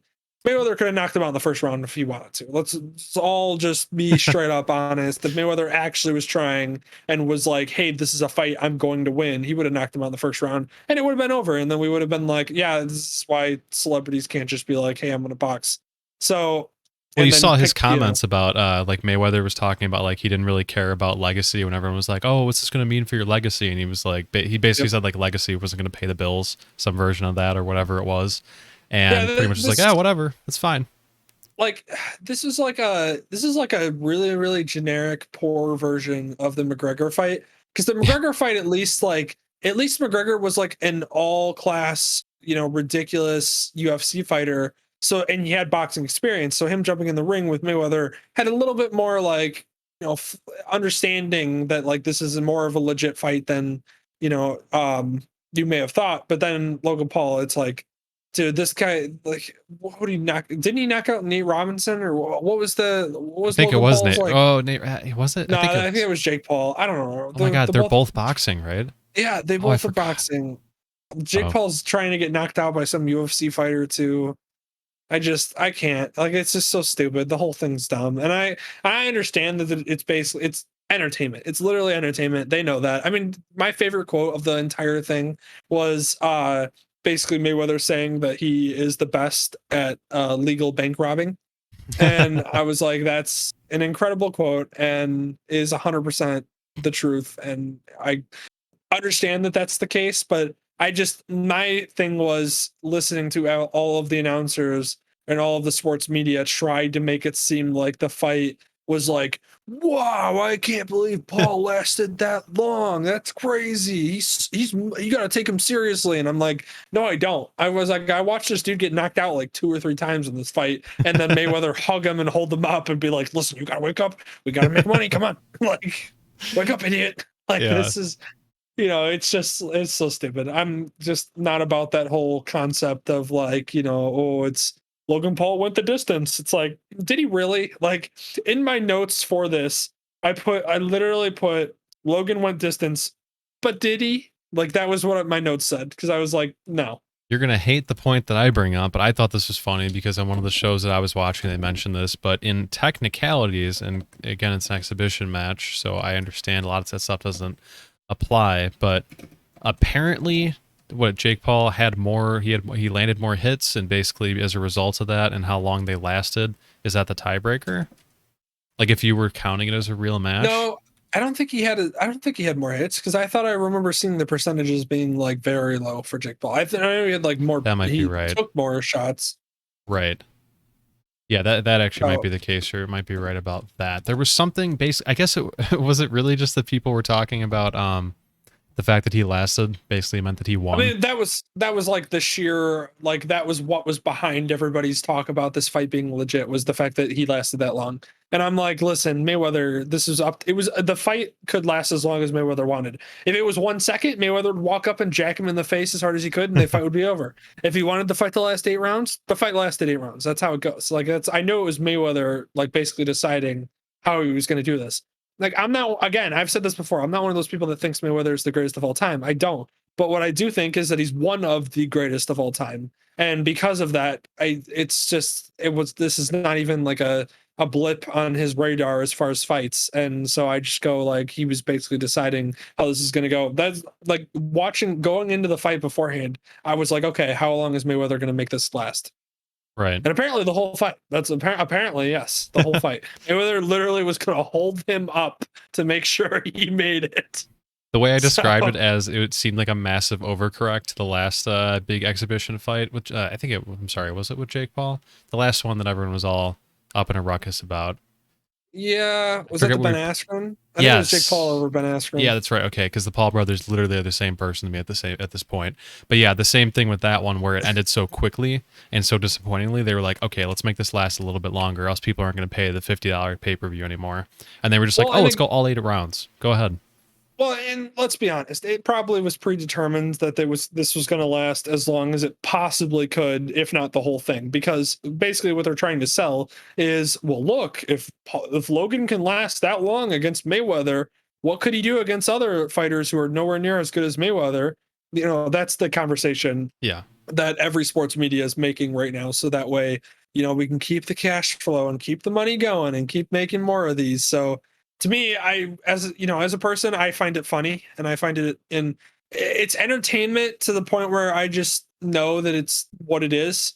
And because I know what it is, I'm fine with that aspect of it. I just don't enjoy the whole listening to the sports media go, man, he lasted that long. Wow, what an amazing fighter. And I go, like, come on, like, really? Like, Yeah. do we have to play this song and dance? Like, can we just admit, like, it was a joke, and let's just enjoy it for the fact that it's more of like, I looked at it as more of a performance, like almost WWE. Like, nobody looks at wrestling and goes, wow, I can't believe he really learned how to wrestle well. Like, nobody looks at that and goes that way. Everybody goes, yeah, this is a performance, I'm enjoying the performance. That's why I'm not one of those people that'll ever shun anybody that enjoys wrestling, because I'm like, listen, I get that, you know, it's a performance, and that's fine, and you're enjoying the performance that you're watching, and they put on a good one, and that's why they make a ton of money. I just don't like when people start taking this seriously as if it's like a real fight. I'm like, listen, it's in the same ballpark. Nobody's arguing that wrestlers in WWE are legit good wrestlers. Like, you know, if you want to watch a good wrestler, go watch Khabib. That's not, we're not talking about that. So the fact that people are like, he went the distance, is like, all right, dude, we know it's a performance. Just call it a performance, and that you enjoyed the performance, and then call it a day.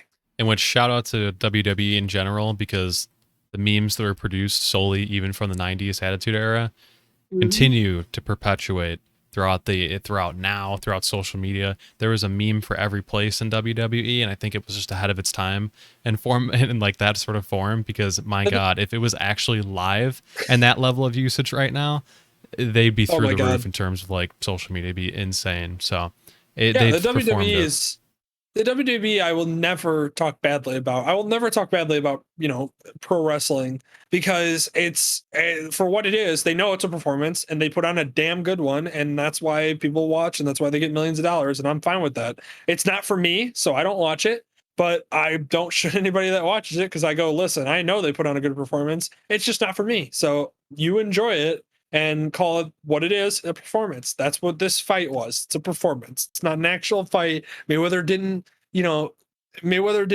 meet a match, and Logan Paul went the distance. Like, no. It was a performance. Mayweather decided, like, listen, you're going to end on your feet, whether I have to hold you up or not. And that's the way the fight went. Yeah. And I mean, obviously, financially successful. I think they both walked away with, what was it? Did Mayweather get 100 mil? 20 mil, something like that? It was definitely not 100 mil, because that's a bit much, especially because the other fight made like 75. But I guarantee he made in the ballpark of probably 10 to 30, I would assume. God, So, yeah, that is insane. I mean, it's still I'll take it. I mean, how much training did Mayweather actually have to do for this?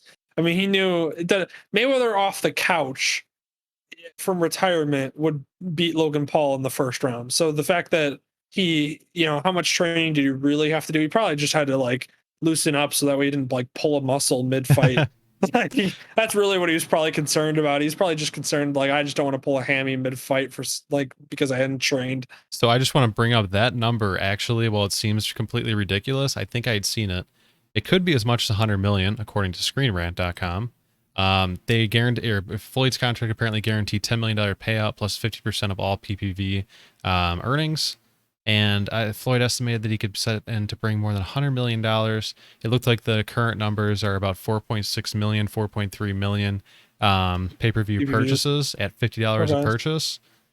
Okay. Somebody else could do the math, but that's not that far off, and that is absolutely insane if he did anywhere close to the ballpark of that. Well, because if that's real, that's like what? Because that's what, 20 million? I think $20 million off of pay-per-view? Yeah, I think so. No, that's 200 million. That's $200 million off pay-per-view. Okay. If that's true. So wow, so even the low end is ridiculous. To me that doesn't feel right though, because I'm pretty sure McGregor and them maybe they made more. Oh, but anyways, yeah, that's to me those numbers right there suggest around 200 to 220 million made in pay-per-view buys, which means that he would be at around 100 to 120, which wouldn't surprise me because Mayweather is not dumb. He's not going to go into a fight. There's a reason why the McGregor Mayweather fight he made like 300 million. He's not going to walk into a fight without making enough money to put on the fight. So the man gets the guaranteed on the table. I respect it. That's how you should approach that. That's because I mean, like, what are you going to say if you're Logan Paul? I mean, if you're Logan Paul, the only reason why this fight matters is because you got Mayweather. So like Mayweather knows that. So like if Mayweather makes 100 million and Logan Paul gets 5 million, Logan Paul got a free 5 million because he never should have gotten that in the first place. So if it was me, like if somebody was like, hey, we need you to step in the ring with Mayweather, and just see how far you can go, and we'll pay you $5 million. He's going to get like 120 of it. I'd be like, okay. Like, yeah, really. I wasn't going to make 5 million before you said that. And now like maybe I'll just wake up in the hospital, but I'll wake up in the hospital with $5 million. So who cares? Yeah. Absolutely nuts. Okay. I believe this was part of the learning session. So I want to learn before we move on to anything else, or my brain can be more fried. But I was going to say we need to get this going before. So yeah, the 2020 Euros. So I have compiled a little bit of notes on the actual event, and then if you want to actually pull up the article, so we're going to learn about this together. If you want to pull up the article that I sent you in the email, and I don't know how you want to like put that on the screen, or we can just do it on the side if you want to. I don't know. It's up to you. Yeah. But essentially, the article kind of lays out literally everything about it. So that way we can kind of go through and, determine what we want to learn. And then I also thought it would be fun because we know nothing at this very moment, to pick our favorite team to win it all. Okay. And then however far they go, whoever's team makes it the furthest, or gets the most points. So if both teams don't make it out of the group, then whoever gets the most points will force the other person to take a shot of their choosing. Okay. Live on the next terms podcast. of this agreement then. This is just a fun little conversation I thought would be great to just pick a team. And we have to disregard information that Danny told us. So we can't pick like France. That's not allowed. Okay. So okay. Well, good for you. I don't think I remember anything that Danny said, so this will be very easy for me to forget at this point. Go through I'm disregarding. I'm throwing everything that he said to us out of our brain.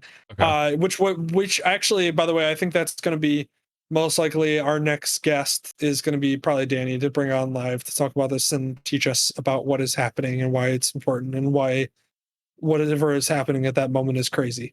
Now he's got a lot to live up to because he'll actually have to prepare notes and stuff after Tessa already came on and killed it. Oh yeah. So I was gonna say Tessa came on and acted as if podcasting was something that she does just for kicks. Yeah. So And then here we are just trying to, exist. And Saunter our way through. I think we just spawned the Tessa podcast, which is now like a new Yeah. Competition, so, creating competition. Not the yeah. smartest move for an entrepreneur, but But yes, absolutely. anyways, this is an article that I felt like we could go through together and learn together, like what are the Euros and what everything about them. So this kind of goes through everything. So what is the Euros format, which is where we'll just immediately start out. So you can probably read that better than I can. So you go ahead and read Yeah. that for me. What is the Euro 2020 format? It is 6 groups of 4 teams that will play one another in the opening round, with the first and second place teams in each group advancing to the 16-team knockout round, and the remaining 4 berths in the round of 16 will go to the 4 best third place teams based on standing points. 3 points are awarded for a win, 1 for a draw, and none for a loss, with tiebreakers involving goals scored and goal differential involved or invoked if necessary. Okay. So right off the bat, I know a little bit about groups. I know just very small because I've seen it in the FIFA World Cup when I've watched in the past with the USA. So I know a little bit about that in the past, which is a very minimal knowledge. So that right there off the bat, I know groups are basically where they pair 4 teams together and they play a series of games against each other, and whoever has the most points wins that group and then makes it out of the group. And then in this case scenario, I guess 2 teams make it out of the group, and then a third place team, 3 of the third place teams out of the 6 groups, I think will be able to also make it into the next round of the tournament. And then I think at that point, then it's basically single play elimination or something similar to that. So that's interesting. Didn't know that right off the bat is the third place. I didn't know that was a thing. I thought it was mostly just like whoever wins moves on, plus whoever second place moves on, kind of, so like almost, I didn't realize there was like almost a wild card format kind of thing. Yeah. So that's interesting. Cool to learn. Next we move on to why is it still called the Euro? I guess the generic term or like the casual fan term is the Euros 2020. In this case, it's called the UEFA Euro or the European Championship, and I guess it is played amongst majority of the European countries, so the majority of the countries that participate in those type of championships over there. So right off the bat, didn't know there were some teams that weren't going to be included. As far I think Danny had said Spain was one that wasn't included, if I remember correctly. So certain teams, yeah. So or maybe Spain is. I don't know. I don't remember. We're learning as we go. But either way, the games are going to be played. So it shows the next part of this, which is that the games will be played in 11 different cities: London, Rome, Munich, Baku. Oh God, try saying that. Whatever that city's name was. Thank you. St. Petersburg, Budapest, Seville, Spain, Bucharest, Amsterdam, Glasgow, and Copenhagen, which are, wow, the fact that I was able to say some of those names straightforward, and this is like straight up just we don't know what we're talking about trying to. But that's the point. We're learning. So we're learning even geography as we go. So that's where the Euros are being played. I guess they start next weekend, so that'll be basically what I do all weekend is watch the Euros. So that'll be fun, at least all day. If you want to scroll down, I guess like you said, basically that means that one group will include 4 teams. Whereas the Euro final, apparently the semifinals and finals will be played at Wembley Stadium in London, which I do know that stadium, very famous. The final will be held July 11th after the semifinals, which are July 6th and 7th. So this goes all the way to July 11th. I didn't even know that. I thought it was a little bit shorter than that. I guess that makes sense, though, if you think about any tournaments in the past, March Madness, stuff like that usually last, at least a full... I guess they do have to play the group games first to kind of decide who makes it out of the group. So that makes sense to me. Didn't know that, though. Yeah. Will there be fans? This is actually an interesting question. Not one that you would have asked in the past, but here we are in this new COVID world. So this is interesting, actually. So I guess, and especially too, this actually blows my mind a little bit because this is played in multiple countries, which obviously are going to have different restrictions. So this is actually kind of crazy as far as buying tickets. I'm curious how that is. But Budapest so yes, stadiums will fill with varying degrees. Obviously, different countries have different rules as far as restrictions and everything. Budapest hopes to allow for full stadiums. St. Petersburg and Baku hope to have their stadiums at 50%. Other cities allowed as of late of May, Amsterdam at 25, nearly 14,000, and so on, with all of the varying degrees there. So that's interesting. That's something that I didn't even think about until literally just now with this article, is the fact that we would actually have that. So Yeah. now we move on. And this is where we'll pick our teams, Dylan. What Okay. teams are in, and there's different groups. So looking at it, Group A, Italy, Turkey, Wales, Switzerland. Group B, Denmark, Finland, Belgium, Russia. Group C, Netherlands, Ukraine, Austria, North Macedonia. Group D, England, Croatia, Scotland, Czech Republic. Group E, Spain, Sweden, Poland, and Slovakia, as well as Group F, which is the crazy group in this whole thing, Hungary, Portugal, France, and Germany. Out of all of those groups and those teams, do you have any read or any beat on a team that you just off the dome right now feel, yeah, that's my team? I looked straight at Croatia, honestly, Okay. just for cool name sounding. There's a side of me that wants to go with Poland to support my my Polish brethren, Okay. in that sort of way, but I don't know, in a completely unbiased take and having no knowledge of any of the teams except for the ones in Group F, which apparently is supposed to be the hardest one. I want to go and say Croatia as my, since it's a March Madness style tournament, anything can happen. I'm going to go with them. All right, Dylan. My team, the one that jumped off the board, the screen, whatever you want to call it for me, is I'm gonna go with, does that country even exist? Finland. Okay. And I'm joking because that's that like weird thing on the internet where it's like, have you ever met somebody from Finland? Do you know anybody that's Finnish? Well, then it doesn't exist. That's a like stupid conspiracy theory that exists. But I'm Yeah. gonna go with Finland. I'm gonna go with them. That's my group, Group B right there. I mean, look, now that I say that and knowing my previous knowledge, I really don't like being in a group with Belgium. That does not make me happy. But you know what? We're gonna do it. We're gonna figure it out, and we're gonna go from there. You can't be And wrong if you didn't know what was supposed to be right in the beginning. Dylan, you cannot. I do want to point out that Dylan may not contact the other Danny. I have no idea Danny. what you're talking about. Exactly, that's what I thought. Yeah. So I'm going Finland. You're going Croatia. That's our teams. Yeah, I And already picked. It's too late.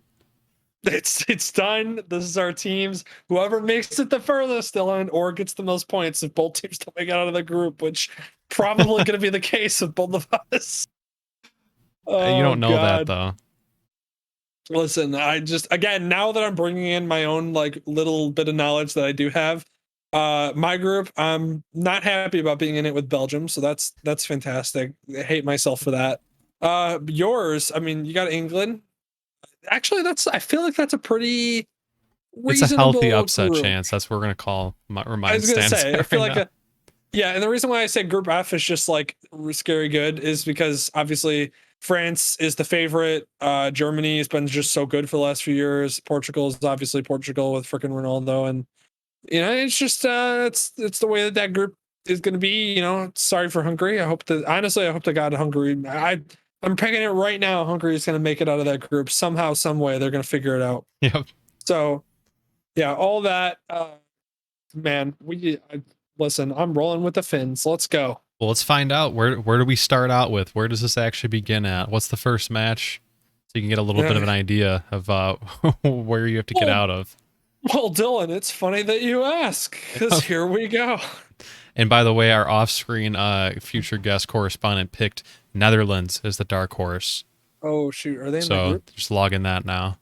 Oh, where group is that? What group is that? Scroll up down. I need to see which group It's they're gonna in. be Group C. Oh, they're not in my group. That's good. Oh, they're not in either of our groups. So we're okay. We're good. Oh yeah, we're just fine. We're good. Don't have to worry about that. All right, so I'm in group. Which group am I? C, I believe, and your group E. Yep, Group C, and I'm in no, D. your group. No, I'm group B. Your group D. Group B and D. Got it. Okay, so B. Go to group. So group A, yeah, you can see those. Great, fantastic. Nobody All cares. right, so group B, we're gonna play Denmark first in Copenhagen. Okay, that feels winnable. All right. Denmark, yeah, 12th. Denmark seems fine. No big Yeah, deal. Denmark's a country that exists. We're probably going to beat them. Okay, and Got then that. you're playing Russia, Oh, play Russia. I feel like I feel like that 9 could be a.m., another win. Actually, and then there we go. Belgium. But listen. If we show up and actually play in the game, I'll be happy. Oh man, that's a rough game to finish with. Wow, against Belgium. 4 days Jeez. later too. Yeah, that sucks. Okay, what are you?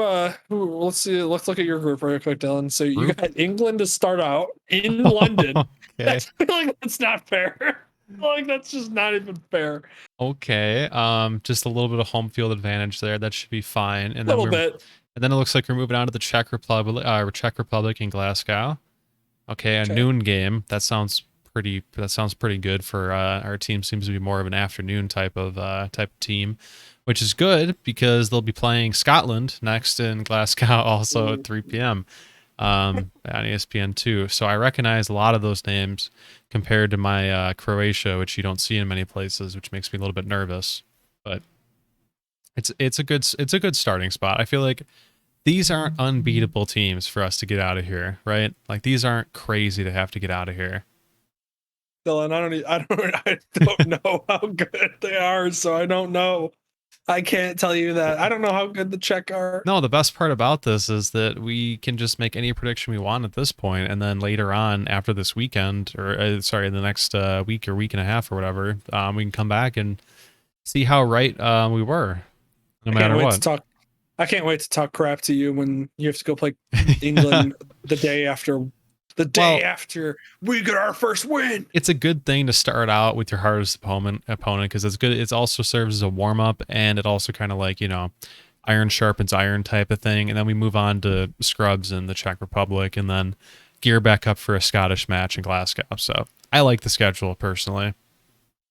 Listen, I just the only thing I wish is that our team was in with France and Germany and Portugal, and we could just eliminate them early, so that way we get it out of the way, and we can just assert our dominance early. Yeah, make Mbappe cry because he's not on Finn, the Finns team. So yeah, that's what I'm looking forward to. And Danny's saying off screen on our chat, England will yes. choke, and it's inevitable. I like to hear that. Good. That's good. It's That's early. good. There's lots of choking going on early, so I feel good about that. I get in London though. It doesn't feel great. That's not a great starting game. Sometimes you're lulled into a comfort spot when you're at home, so it's more of a chance for an upset, right? Because you think you have the upper hand, and you don't. So I like this. This is a good setup for me so far. Listen, Dylan, I enjoy you talking yourself into a game that you don't. Hey, they lost to Iceland in the last Euros. That's fact right there. Is that Danny that just said that? Yeah. So I like that. Well, you can't pull that out of your. These are just facts. I'm not saying anything wrong or anything cheating. I'm just using some historical knowledge that's there. Uh-huh. So that's good. We love that. The Finns are going to make it out of the group stage. That's all I got to say. So a nation of 300,000 humans. Yeah. Well, the best of the best, right? Sometimes they just show up. I mean, man, yeah, yours is going to be rough. I'm just like to look back. I don't know what you're talking about, Dylan. Group B. Dylan, we got Denmark. Who cares? Bring it on. And then we got, after Denmark, we got who do we got? Russia. Yep. Whatever. And Belgium. St. Petersburg. That's fine. You won't have to drive far after you lose. You can drive right home. And then then we take on Belgium. And am I that worried about Belgium? Maybe a little bit. They're looking good. It makes me want to cry, but Yeah. And then Danny says that Italy's being slept on. Italy's looks like their schedule's coming up. It's going to be Turkey, followed up by Switzerland a few days later in Rome. That's really cool to see as a place to play at. That's very cool. That's some crap. They get back-to-back games in Rome. When in Rome. Belgium is stacked. Oh no, that looks bad for you. Dylan, I don't want to hear it. He's saying Belgium's stacked. That's okay. Yeah, I know. Belgium's one of the better teams in the freaking thing. I didn't realize that when I selected the Finns. I don't want to talk about it. We're going to make it out of the group stage. Yep, you couldn't look ahead. It was, you couldn't do that in the first place. So it's only best that's how we figured that out. I believe in us. And then just in reference to the rest of the teams too, you might as well look at the rest of the schedule. Poland, the Brethren team, Slovakia, And looks like they're going to be going Spain and then Spain. Sweden. Okay. Ooh, Spain will be a tough one there. Scary That's probably teams in order. Number 1, France. Number 2, Belgium. Wow, number 2. 3, I don't feel Germany. good. And 4, I don't like that, Portugal. Dylan. Dylan, you know what I smell? Upset. I smell Upset of the fear. century. Fear at best. I smell confidence in our team. And what I've been told is the bloodbath pool, Group F. Yeah. I believe it is. Yeah, this is just it's Hungary versus literally the powerhouses of, football. So you have Germany, who's been amazing in the last, like, I don't know, 10 years. And then you have France, who's got, Mbappe and just so many other stacked players, and just they're ridiculous. And then you got Portugal, Portugal, Cristiano, nothing nonchalant. Yeah. So So my question was, I don't know if Danny got to talking about this when we were talking about it in person, but why do all these powerhouses get swept into the same group? yeah, I don't know why that happened. I don't know if it's a voting thing or if that's like I don't know. That's a good question. But while he's answering that, let's keep scrolling down. So we don't really care about that. We'll worry about the quarterfinals and the finals when we get there. When the Finns are going to play July 11th in London. Okay, good to know. just kidding, Dylan. All right. So It says anyways, he's pretty sure it's random draws, which is an unbelievably bad stroke of luck for Hungary, which is just awesome. Yeah, Hungary. Listen, Hungary is going to pull off there's going to be a massive upset. Hungary is going to beat, and it's going to be a shocker. Yeah, and they're going to end with 3 points, and that's it. But you know what? It was a hard fought earned 3 points. yeah, and the best part is we don't even have to wait that long because it's going to start this Friday. Yeah, this Friday. Yeah, and that's the kickoff for everything. Do I get to watch my team first? Hold up. No, I think my team's first, right? It looks like the very first match. So go to Group B. Italy. Yeah, and then you're going to be Group B is Finland and Denmark, and the 12th, which is Saturday at noon. And then we go to Group D because that's where you are. Yep, and then on June 13th. 13th at 9 a.m. Wow, you got a 9 a.m. game. What a loser. He says it always happens in these tournaments where one group is 3 teams that all should make it out. And Italy, Turkey's first, the only game on Friday. Okay. Yeah, that makes sense. Well, good. We don't have to wait very long for this then. Yep. All right. So that was 2 Americans that don't know anything about the Euros learning about the Euros, which is, always entertaining and always fun. And I will be just watching Finnish soccer like I've never watched it before. Finnish football, I should say. Like I've never watched it before. And I may have to buy a kit. Who knows? Maybe I'll have to get one. Fin fan till you die, am I right? Yeah. Never would have known that's what it's going to be. All right. So, well, that was the Euros, and we're going to be looking at those, and then keeping into the same conversation, so to speak, around football. USA won the CONCACAF. I feel like that was actually the best. That was probably the best pronunciation I've had all night. We need to Google Translate out here to sound our way through that word. There we go. Nailed it. CONCACAF. 3 times the charm, baby. Let's go. Mm-hmm. We learned. We're not stupid. Maybe we are, but CONCACAF, right? Yeah, we won that. That's pretty cool. It was the first time we've ever done it. I sound like I'm joking, but I'm actually being serious. No, it is really cool that we actually won it because it's the first time that we've done it, and we beat Mexico, which has been a rivalry because we always play in the CONCACAF. CONCACAF. Yeah, CONCACAF. Dang it, I was so freaking close. I felt really good with the CONCACAF. Now I don't. Dang it. 4th time. Here we go. Oh wow. 1 for 400, batting 250. It's not too bad. Yeah. Okay, so the CONCACAF. Right. Cut it. It's getting worse. Dylan is. Cut it and move on. Yep. Don't worry, we can edit that out in post. I'm glad that we won. So, kind of recapping what actually happened and what got us there.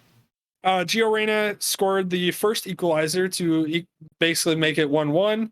And then from there, Weston McKennie, who I guess is a young talent for Juventus, who I didn't even really know too much about up until this match. And after hearing about him and basically how he's an up and coming talent for them, I'm intrigued to just kind of see where his career goes. He's only 24 years old, so obviously plenty of career ahead of him. He actually got it with a beautiful header to kind of send it to extra time. Then in extra time, Christian Pulisic, who is a big name that you probably have heard, he's basically kind of the biggest star as far as USA Soccer goes at the moment, most recognizable star. He plays for Chelsea, who just won the Champions League this year. He was the first American to ever play in a Champions League, and so that was pretty huge. He played in this match and ended up with a PK with at about the 114th minute, I believe, if I remember correctly. He ended up nailing that PK stone cold. The goalie guessed even the right side, but he just drilled it straight up into the corner of the net. So it was just one of those shots that was just confident, knew where he was going, and nailed it. And so that was awesome to see. And then not only that, but backup goalie Ethan Horvath, who came in substitute for the starter, had a ridiculous save at like literally the 124th minute, 125th minute of the match, like literally the very end of the match. There was a PK awarded to Mexico via a handball that occurred within the box, and then from there, Ethan guessed right and saved the freaking whole game for the USA team, and to just come that big on as a backup goalie in such a massive stage is huge for him. And it was just awesome. It was fun. It was so much cool. It was so cool to see, and especially with the disappointment that we had in the previous World Cup, not even qualifying. It was kind of a letdown and an embarrassment for USA Soccer. So for us to kind of bounce back like that and get this win is huge. And there's going to be a lot more excitement going into the next World Cup final, being able to see, or FIFA World Cup, to see USA and what they could do now that they've kind of licked their wounds and come back to hopefully produce like they should. And it's one of those where if we want to become a bigger name in soccer as far as the men's go, we need to step it up in our production, and players like Christian Pulisic are the guys that need to step it up. So for Christian Pulisic and that whole team to step it up, and guys like McKinney and Horvath to really take a moment in stride and play as well as they did was awesome. And really, it was one of those where you bring a lot more excitement back to the sport that was kind of lost a little bit after not qualifying and being such a basically an embarrassment and disappointment previously. So it was awesome to see. I don't know if you were able to catch any of it or see any highlights or anything, but it was really really fun to see and really great for the USA men's team. Yeah, so my question was, where is the next step basically in terms of how the tournaments work, how basically what is next from this? Because I see they played today and beat Costa Rica, I believe. I was just checking up on the side. So I'm probably not the best person to answer this, obviously, and this is why we'll bring Danny on and he'll explain more at some point. Yeah, that was just a friendly. So in football, I know at least this much. I know friendlies basically are where teams agree to play each other. It's basically an expedition. Think of it as like preseason NFL, but like if two teams just agreed to play each other like before preseason, that would be how it is. So teams usually try sets out. They try different substitutions. I think if I remember correctly, Danny said that you can substitute usually unlimited. So normal matches in competitive play, you can only make 3 substitutes over the course of the match. I believe in friendlies you can make as many as you want if it's predetermined. So it allows you to try different sets, try different formations, and kind of get a chemistry going amongst teams. So this wasn't really a big deal. I know that tournaments kind of run throughout the year and throughout the entire play. Obviously, the Euros occurring right now kind of puts other tournaments out of the version. Yeah, so the Americans version of Euros will be built later in the summer. Okay, so it's one of those where called the Gold Cup. So it's one of those where we aren't participating in the Euros because it's the Euros. And while the Euros are going on, a lot of obviously all the best players that play for those countries are there and not playing elsewhere. You kind of everywhere else is a little bit of at a hold almost until the Euros are over. So, and then like you said, we'll look forward to the Gold Cup next. So that's really what we're striving for next. Okay, got it. Cool. So, And to pivot back a little bit, because apparently I skipped this one, I did not see it exactly. But the odds to win the tournament, I'm actually glad we didn't look at this beforehand, because this would have put bias in our teams that we would have selected. Maybe that Oh was a little man. bit subconscious in that. But France at plus 450, England at plus 500, Belgium at plus 600, Spain at 800, Germany 800, Portugal 800 as well.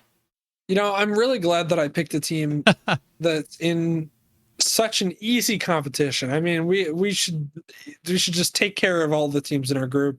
Yeah, I mean, I guess there's this team called Belgium that's pretty good in their group. I'm not really worried about them. It's one of those where we'll they're small just kind time. of roll on through, play the next team. Next man up. Who cares?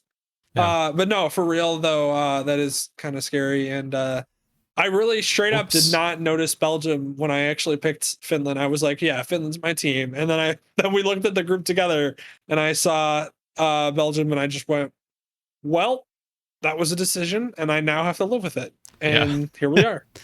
Timu So Pukki all the way. That was the best pronunciation of that. And I'm going to be down with that because that name's pretty cool too. man, can we just clip me and you trying to pronounce any of these word names? And If it ever just becomes a big thing in the future, someone we don't have to pay for will do that for fun, just to clown on us. So I'm going to rely on that and in the historical footage. When me and you and this podcast become big, there's gonna be a compilation out there of just all the errors. And it's gonna start with me trying to pronounce CONCACAF. Concavity. Concaf. I love that I said it so confidently with CONCACAF. I was like, yeah, that's it. And then Danny's just like, actually, it's CONCACAF. And I was like, Yeah. dang it. So close. Timu Pukki is your man to watch. So if you want someone to look up, do some research on and to root for, apparently you got your guy. Dan, if you can give me someone for Croatia, similarly to root for, that'd be great. I need someone. I need my MVP to watch out for, to look for in the future. Yeah. Right. And in terms of you have a lot of good ones. Okay, cool. That sounds like it's gonna be fun for me to watch then. Oh, Modric, get out of here. Modric. I forgot. Here, let's do this. Luka Modric, Ivan Perisic, Ante That's not terrible. Rebic. Oh boy. These aren't like super long ones, so there's not a lot of places to Sad fall part apart is, on. sad part is Danny could be coming up with these names. We don't even know. For real. Mislav What? Orsic. I know Modric. I know that name at least. The next ones are just going to be Lord of the Rings names. Just Star Trek random ones that are just pulled out at this point. You're just gonna randomly see Gandalf Skywalker. Yeah, That's the striker. Gandalf Skywalker. And Andre Kramaric or Kramaric. Wonder which one it is.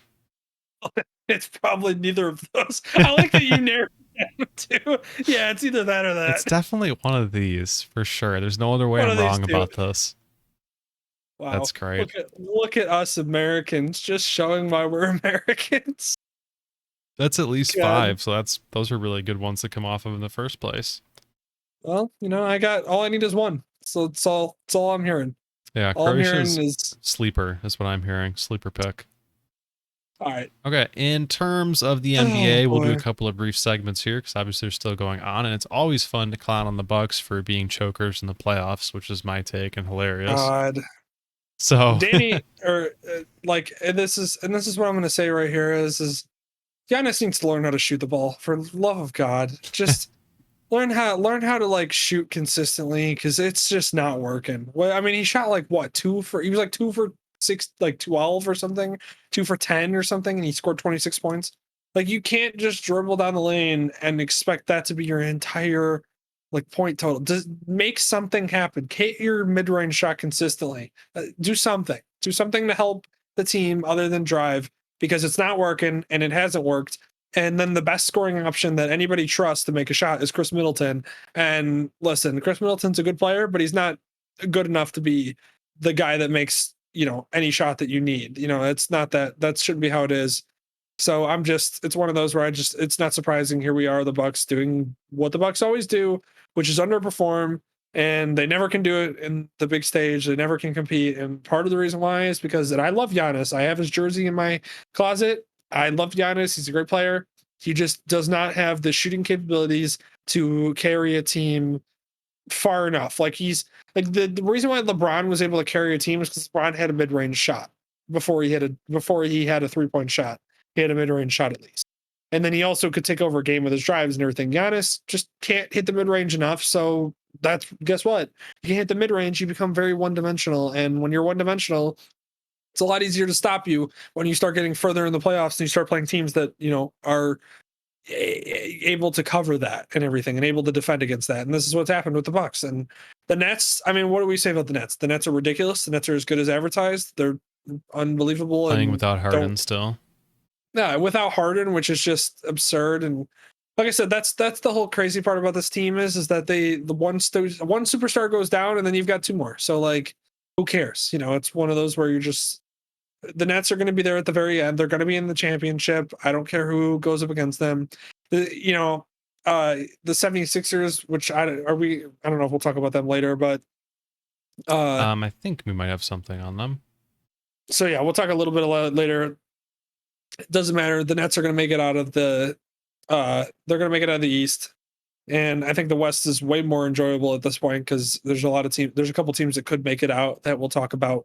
But yeah, it's just unfortunate. It's depressing. It's sad watching the Bucks just never reach their potential and never be good. And they got Drew Holiday this offseason, and everybody was like, maybe that's the piece. Maybe that's what they needed is to get another, another guard who can, defend and, make a couple shots here and there. And it's not because ultimately at the end of the day, you're only as good as your best player, and your best player just can't shoot the ball. So that's always going to restrict you regardless of how good you are as a team. And that's what we're seeing and I know they're running against the Nets, and I know the Nets are as good as they are, but I mean, come on, losing by nearly 40 points you're not going to win anything with that. You're not going to, win anybody over with that. Nobody's going to be like, wow, I can't believe they're like, well, the Bucks are trying their best. It's like, no, the Bucks are not trying their best because the Bucks are failing just like they always have in the past. Regular season champions. And I don't know this, this point, has Giannis re-signed? Like, is he on his supermax now? I forgot. Has that drama already been settled from last season? Okay.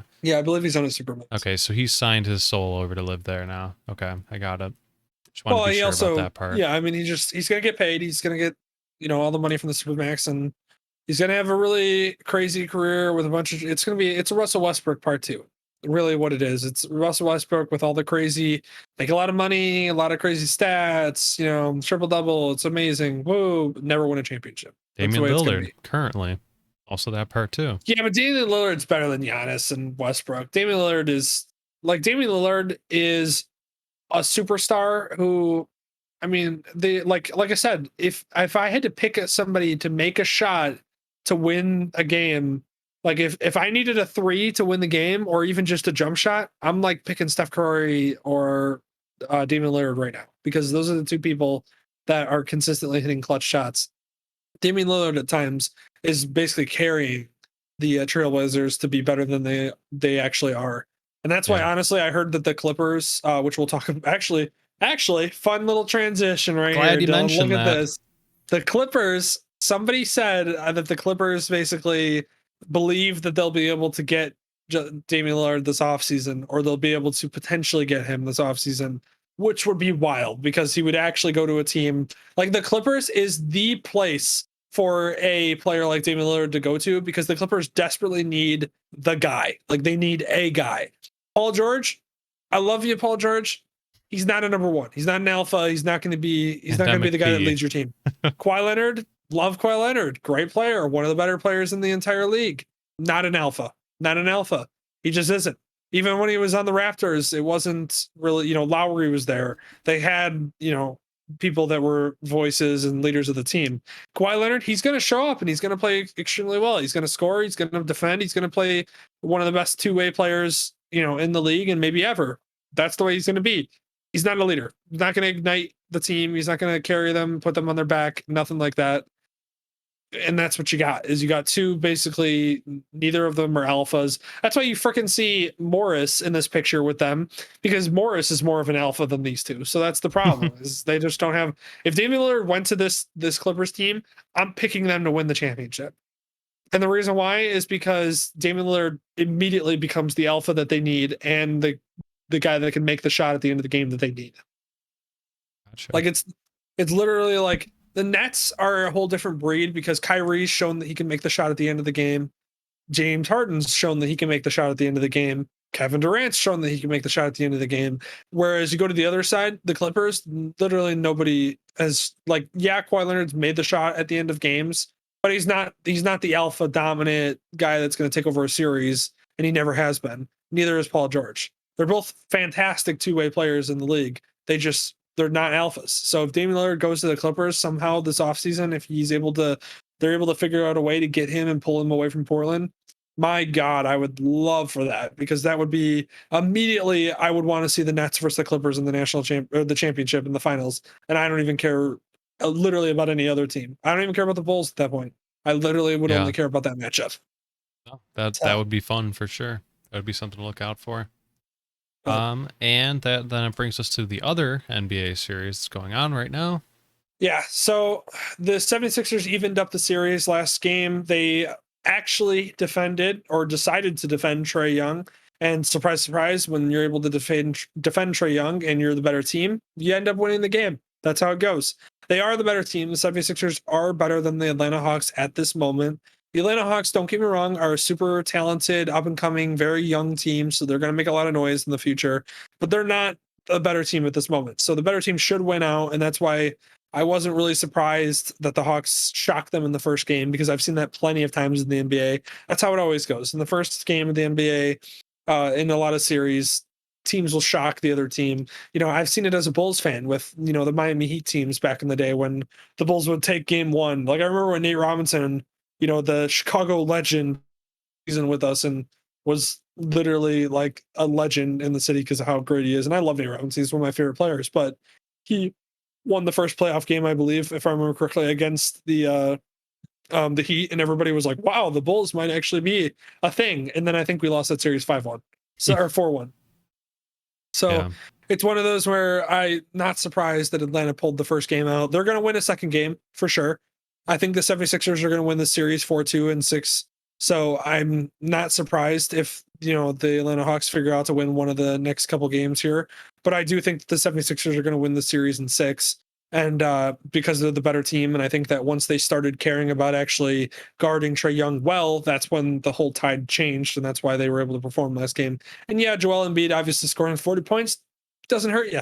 So, but the 76ers, though, unfortunately, are a team, in my opinion, that they're good enough to make it to the Eastern Conference Finals. But the moment they go up against the Nets are going to run the floor with them, because at the end of the day, the 76ers don't have enough people to make shots consistently, from 3-point to keep up with James Harden, Kyrie Irving, Kevin Durant, just relentlessly scoring, along with, all the complementary players on that team to go with them. So the Nets are going to make it out. I think if the 76ers win this series in 6, like I think they're going to, I would expect them to go against the Nets, and I'd expect that series to end 5 or 4-1.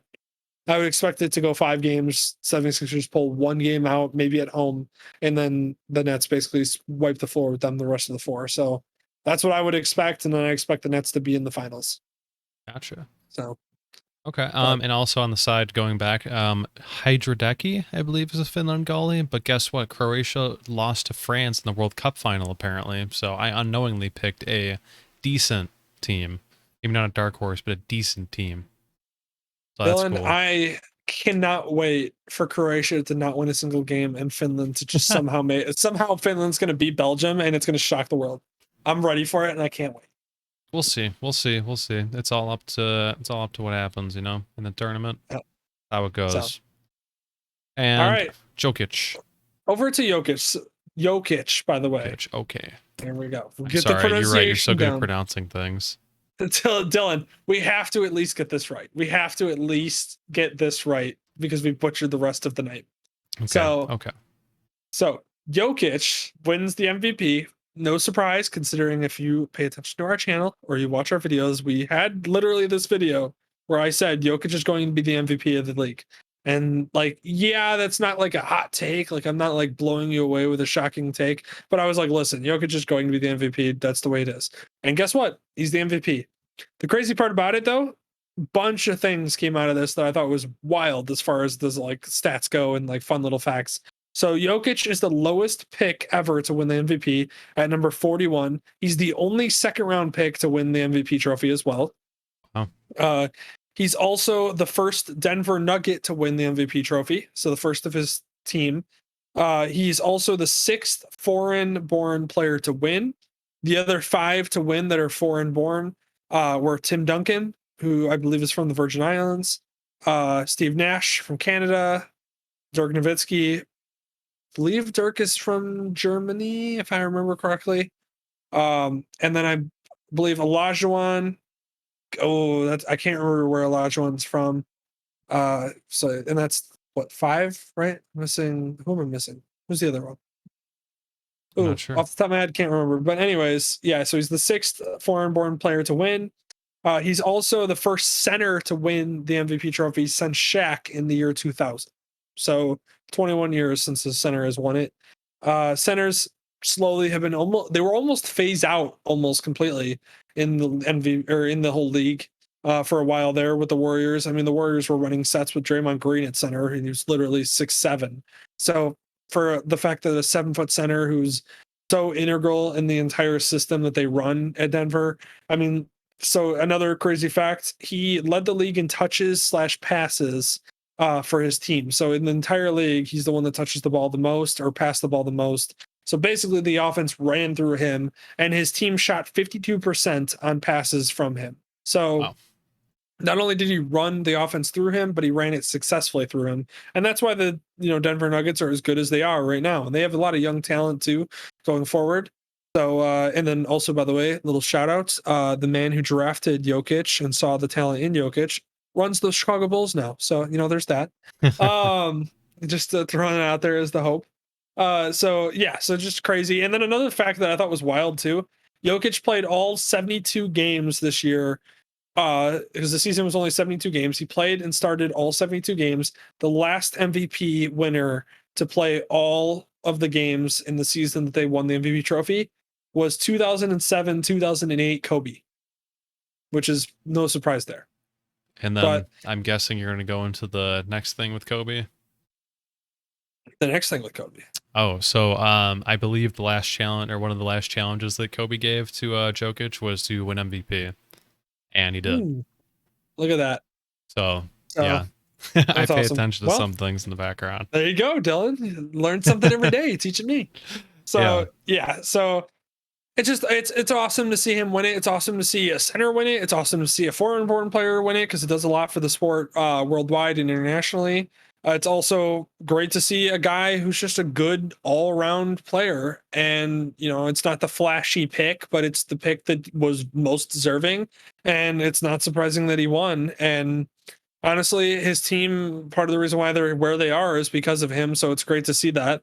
And yeah, so it's awesome for him to win it. He's also now eligible for the Supermax deal, which you see the numbers on the screen, is quite a lot of money. So the fact that he won the MVP trophy, not only is it winning the MVP trophy important for any player's popularity as well as any player's just legacy, but it's also important for the fact that his pocket is now going to burn plenty of holes with the amount of money that's going to be in there because of the Supermax deal. And it's dude, it's NBA wild. money in general is disgusting. It's crazy. Unbelievable.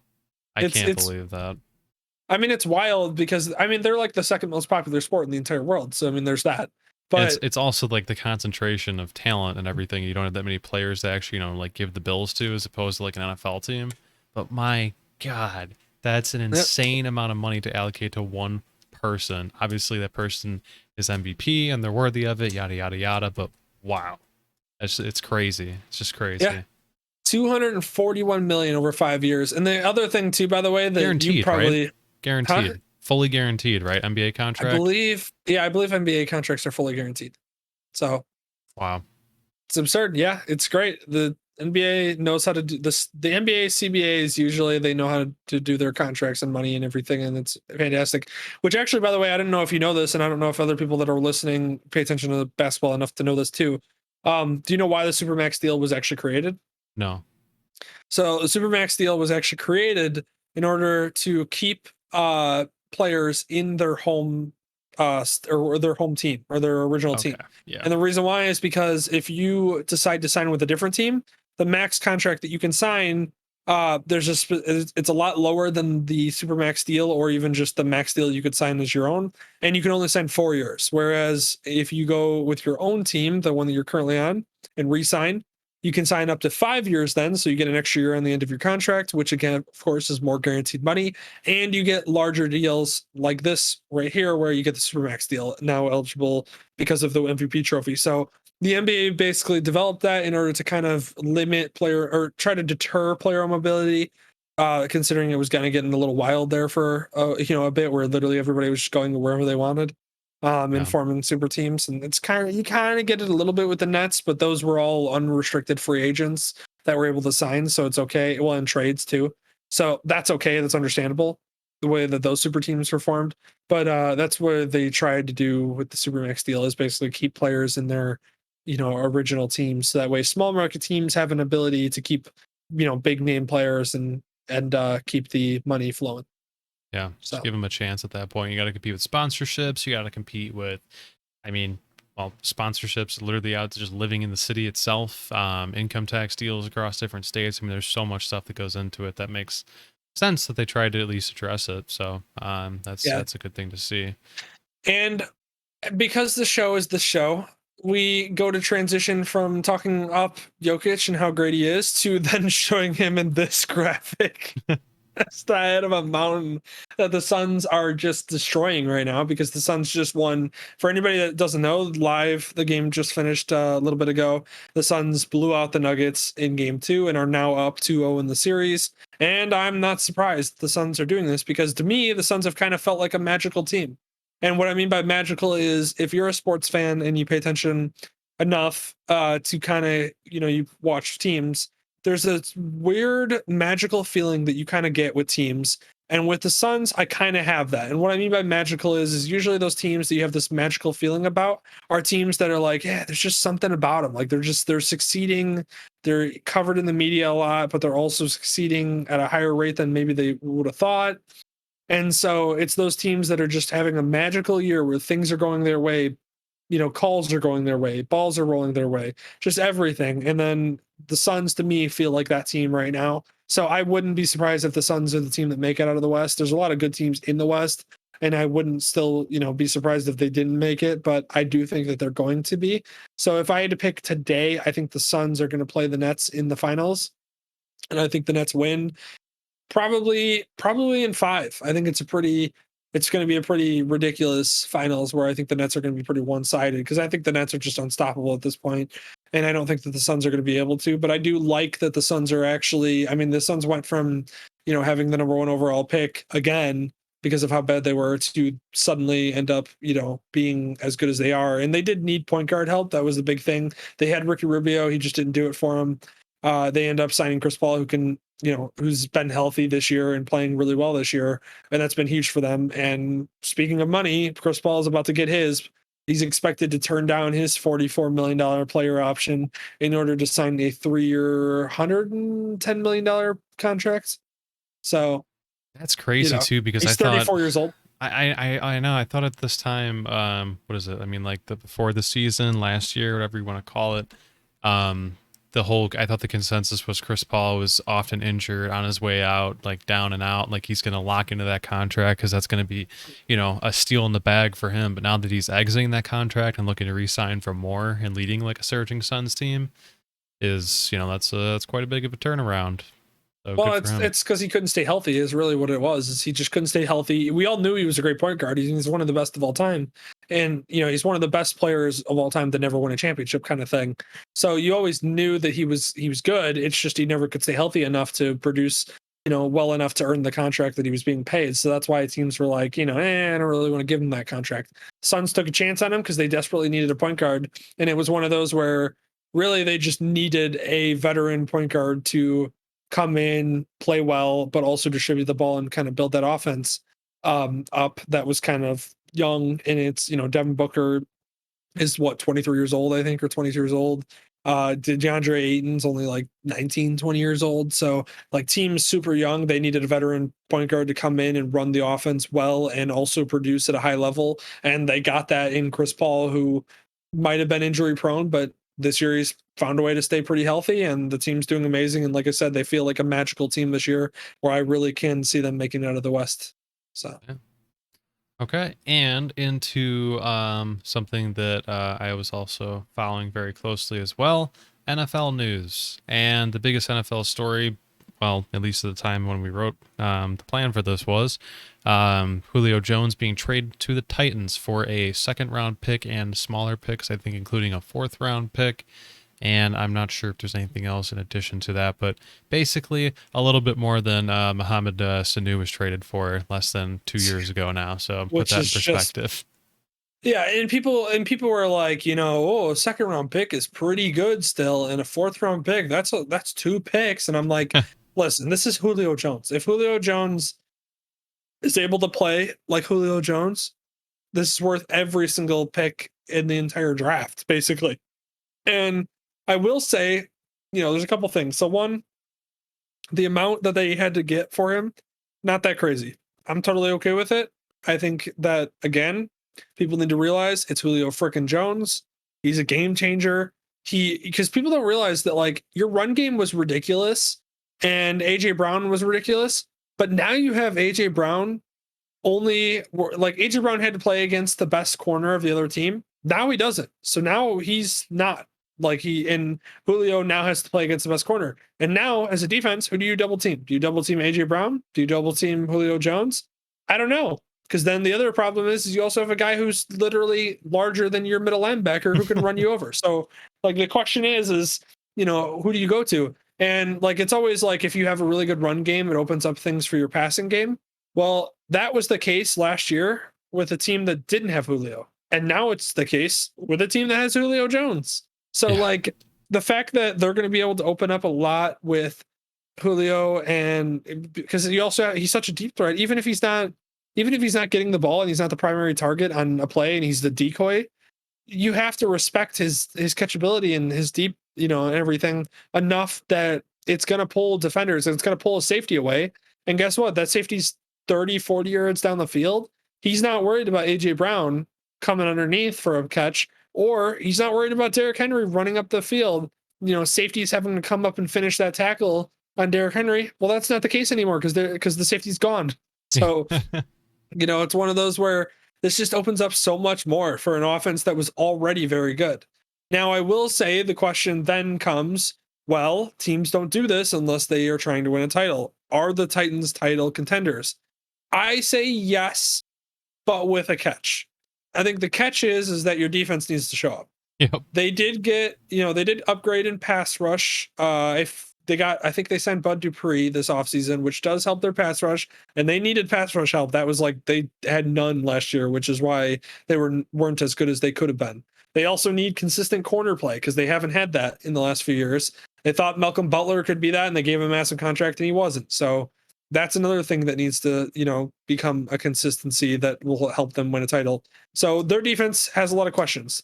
I think at the end of the day, because they did get Caleb Farley in the draft, who was a corner that a lot of people thought could be a top 5, top 10 corner. He just had some injuries in his past that scared people away and scared teams. So if Caleb Farley's healthy and playing well, automatically you have a top 5 corner from the draft that's playing. Then you also got Bud Dupree, who if Bud Dupree slots in and starts helping out your pass rush, well, then maybe your pass rush comes to life, like it did. And if that's the case and what I just said occurs, then that team's going to be absurd because their defense is going to be good enough. Look at the Chiefs, when the Chiefs won the title and the Chiefs were in the Super Bowl last year. The reason why the Chiefs were in the Super Bowl is because they had a ridiculous offense. I mean, yes, they have Patrick Mahomes, but they had a ridiculous offense. Look at their defense. Their defense wasn't spectacular. It wasn't great, but their defense was like a pretty middle of the road, good enough defense, which is what you need. That's all that matters when you have a good enough offense to carry you, far. You just need a defense that's able to play well enough to win you games and keep you in games. And that's what they did. Same with the Titans. If the Titans can find a little bit of pass rush, can find a little bit of consistency at corner and secondary, then their offense is going to freaking hum like the best car you've ever heard. And it's going to be a beautiful thing to watch. So I'm excited nonetheless to watch it just because of that. But yeah, it's going to be, I mean, they're a contender if that defense is able to step up and become even a top 16 defense, you know. Yeah, so that I mean that's pretty much my same take as well. I don't know too much about the Titans draft recently. If they drafted for defense, I mean you could be pretty hopeful about bringing in like younger guys, new rookies come in. Maybe those end up or maybe those end up actually like melding together really well, and you have like even just an average defense compared to the trash they put out there last year. So that's what I'm kind of hoping for. Otherwise, like it goes without saying, the Titans are going to be like probably the number one Madden choice in terms of like teams that they're going to want to Yeah. play as, Oh because they're going yeah. to be so much fun to bring online and do whatever with. Yeah, I guess it's really it is contingent on the defense if they're going to be able to take over and have like some guys slot in, do well. Maybe you get some younger guys come in and they just like pick up the slack and at least get some pass rush going, like you're saying. Maybe they can make up for their deficiencies elsewhere, but needless to say, they'll be a really fun team, like by Mhm. far, because I was always really, it was kind of fun to root for the Titans anyways. Ryan Tannehill also adds another dimension to that offense too. He can obviously move pretty well, and if he seems to be able to continue the way he's been playing, maybe we thought it was just going to be the 1 year of him being a flash in the pan, but he's put up 2 consistent years, so I don't think it's a flash in the pan. So, yeah, it lies on the defense. Either way, it's going to be a lot of fun to watch where they go. And as long as Julio can actually stay on the field and not be injured, I think they're going to be borderline. I mean, I guess unstoppable. They lost one significant, I think, member of the offensive line. Otherwise, their O line stuck up pretty well, as far as I remember. Yeah. So they, yeah, I mean, they could absolutely go off in a couple of playoffs. And as long as, I mean, there's another part of it too. You could do the same old, what is it? I'm trying to think of the team that did this last, but basically just run the clock into the ground and keep your defense off the field. Keep them on there for, the lowest time of possession you possibly can. And whatever they put out there, maybe they can, force a couple of turnovers, whatever else. Otherwise, just lean on that offense and you have the ability to run the ball and just run the ball repeatedly and kill the clock. Yep. It's there. And then if you need to go for the kill shot, you need to pick up to that hurry up offense, 2 minute drill. Okay, now you have everything you You got your need and guy. 2 huge wide receivers too. So I think they're equipped for lots of things. I'll be a fan. I was a fan last year because it's really fun to watch Derrick Henry run. I feel like everyone's pretty synonymous on that. And it's going to be, I mean, there's so many different additions to the team. Obviously, we have a lot more to go into with local teams as well, but it's going to be a very quick turnaround, I feel like, in to the time we get into OTAs and we get into the preseason. It's going to be fun to approach that. And boom, perfect segue into that. OTAs and mini camps boy. are coming up here with Jordan Love currently being the QB1 right now. I guess he Yep. would be QB1. I think Blake Bortles is... Oh yeah, he's playing reps as QB1, and Okay. he just came out and Dylan said that he'll be ready QB1 day one when the first game rolls around, he's ready to start. And I'm like, oh god, like here we go. I do enjoy the fact that the Packers are now experiencing what we experience as Bears fans every single year, which is the idea that maybe our quarterback is not going to be very good this year, and that's what we experience every single year. And here we are. Now they're finally getting to experience a little bit of it, in a very small, minuscule amount. Now, the one thing I will say is to start this out first, is do you genuinely think, or genuinely, I should say, think that Aaron Rodgers will be back this year? That's my thing, first off. Hold on, sorry, I actually messed up the on screen when I was looking at. Just transition it because we get, well, oh my gosh. Hold on, what hold have we on, hold done? on. There we go. Boom, right back. Immediate fix. Okay. Do I So- genuinely think that he is going to play this year? Like it's hard to imagine a world in which it isn't crushingly disappointing and he just ends up coming back and playing as usual and it becomes a little holdout thing where it's like, oh, we had some things to work out and it's actually fine. Boom, boom, boom. Week 3 of the season, nobody's even talking or thinking about it. It's hard to believe that that won't happen. Like on the realistic side of me, of course, I really hope it does happen, but I don't know. It's a unique set of circumstances that hasn't really come up before. He's just coming off of MVP. I mean, he does have a lot of guarantee. I mean, obviously, he's loaded for life. He seems to have turned a different chapter in his life with like his new fiance and doing whatever he wants. It seems pretty chill, more than he's ever been before, at least in the public eye. Yeah. So if I had to put money on like somebody doing something as crazy as that and actually holding out or just straight up retiring out of here, out of nowhere, Makes sense. I would say that he would be the person to do it because he is an anomaly compared to other NFL players and everything that's been shown about his personality publicly. Like the thing that I hate the most about it is like I do like Aaron Rodgers as a person when I've like in his outside non-NFL side of field and stuff, like his personality and the way he like his humor about things and the way he approaches different subjects. I think he'd probably be pretty cool to talk to, and I think I do like him for that aspect. On the field, as a Packer player, he usually ruins every Sunday that they play at the Bears and, you know, every playoff run they'd ever had and everything else like that. So hate him for that, but he really is the kind of person that I could see doing that and kind of just literally fading away if he wanted to. It's not outside the realm of possibility. Do I think it's really going to happen? Of course not, because that would just be too convenient. He'd be leaving too much money on the table for financial concerns and financial reasons. It doesn't make a lot of sense. But there is the outside chance that he doesn't do the most logical thing and he doesn't care about money and maybe he has a different gig lined up. I don't know what his loyalty to the Packer fan base to do that and how you feel about that would be, but like I said, it's one of those things where logically, no, of course not, but it's not impossible and I could see it happen, and my God, that would be absolutely top tier off-season content. That's what I have to say on that. Yeah, no, it's straight up would be. It's just such a weird, confusing world for the Packers right now, because like Jordan Love has been like first day of mandatory practice, wow, he's terrible. I can't believe he's going to be their quarterback. Second day, wow, he's making incredible throws. He's playing great. And I'm like thinking about it the whole time. I'm like, is this like a ploy? Like, are they doing this to get Rodgers back? Like, and then there's the whole question of like, are they actually going to fine Rodgers like $93,000 for not showing up to mandatory practice? And I'm like, I feel like if you do, you put the nail in the coffin. Like, we don't want you here, kind of thing. Like, well, they're not able to forgive those. Honestly, I thought that's what I was reading too in the new CBA. They can't even forgive those fines. That's just like a baked-in thing.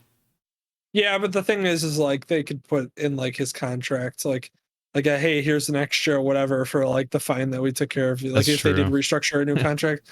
But it's one of those where I'm just like, do they fine him at this point? Like if they do, like is that just like the nail in the coffin? Like well, listen, we're fining you for not showing up. Like we're trying to stay strong, and then Aaron Rodgers is gonna be like, okay, Yeah. like good luck with Jordan Love. Here, that's going great. Like just Yeah. like Aaron, it's one of those, and the scary part too about this whole thing, and you know, it's media and social media and all that, but is that like fans are like legit like on the side of the Packers, and I'm just like, why?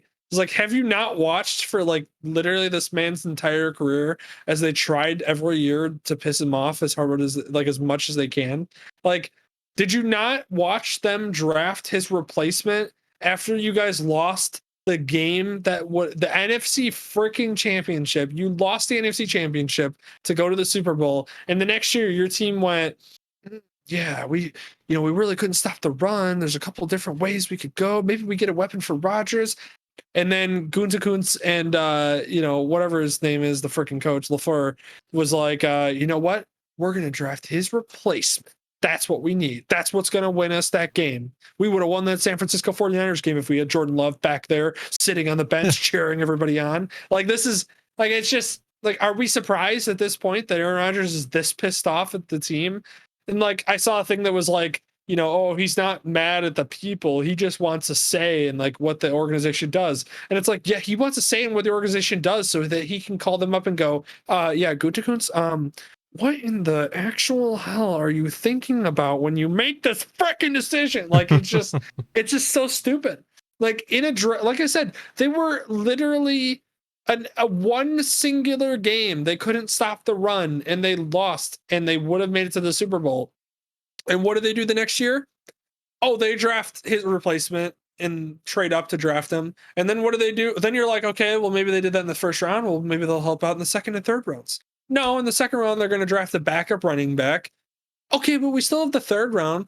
No, we're going to draft a tight end who's also kind of a fullback, and he's really never going to start because he's kind of a fullback, so he's really not that great of a tight end. So he's really not going to be another weapon for him. And then you just go, yeah, I'm not surprised that he's pissed off at you guys. Like, I'm just really not. Like, Really this is, out of nowhere. yeah, like, man, it's just really crazy. Like, I don't even know why Aaron's so mad. Like, I mean, the team hasn't drafted a skilled player in 16 years, but like, I mean, there's other teams that have done that, and then somebody comes over and is like, actually, no, there's not other teams that have done that, and then they go like, oh, that makes sense. Yeah, that's why he's pissed off. Okay, Oh, yeah. we're the problem. I see. Yeah. Oh, I see the problem. I see that we couldn't make it to the Super Bowl in 2 years, and then we decided to not draft people that would help that. And then like, hey, we lost to the Buccaneers in a Super Bowl where, one, we chose to kick a field goal when we were down by 7 with Aaron Rodgers our quarterback. Again, another genius move. And then beyond that, then what did you do in the offseason? You're like, you know what? Aaron Rodgers is pretty pissed at us. Let's try and keep him. We're gonna get rid of his center. We're gonna not extend anybody like the wide receiver's favorite target and probably the best player he's had since Jordy Nelson to throw the ball to. We're not gonna extend that guy just yet. And then we're also gonna let, like I said, his center walk.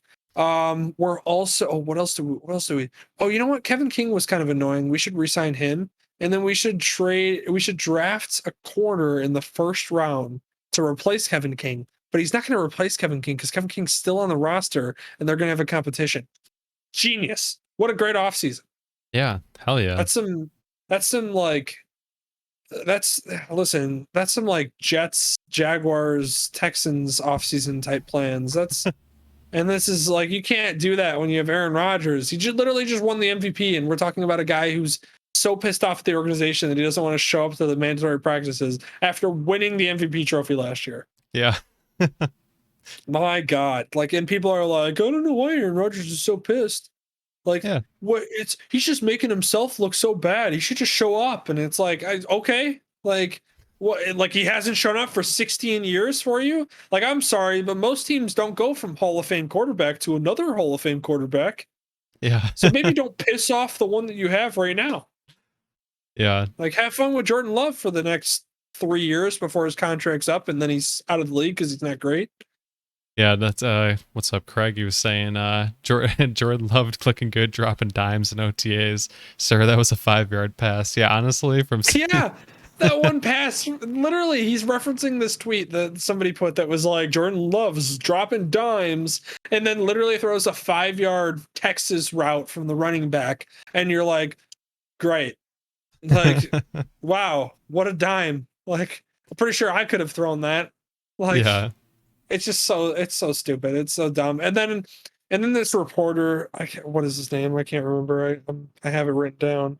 Rob Demovsky is like, I guess, a reporter close to the Packers, tweeted out about how Jordan Love is having like a rough day. And then the next day he tweets out like, Jordan Love had an incredible day. The offensive coordinator literally had to fan him because he was on fire. And I'm like, really? Is this So like cheesy. Jordan? It's so stupid. It's like, okay, like, you guys do realize that you have a Hall of Fame quarterback that you're just like, you're just pissing off every single day. It's not surprising. It's just not surprising. Like, as a Bears fan, I'm like, what are you doing? Like, are you trying to make him mad every single move you possibly can? Like, Yeah, if you don't appreciate him, just give him over. Just give him over Yeah. here.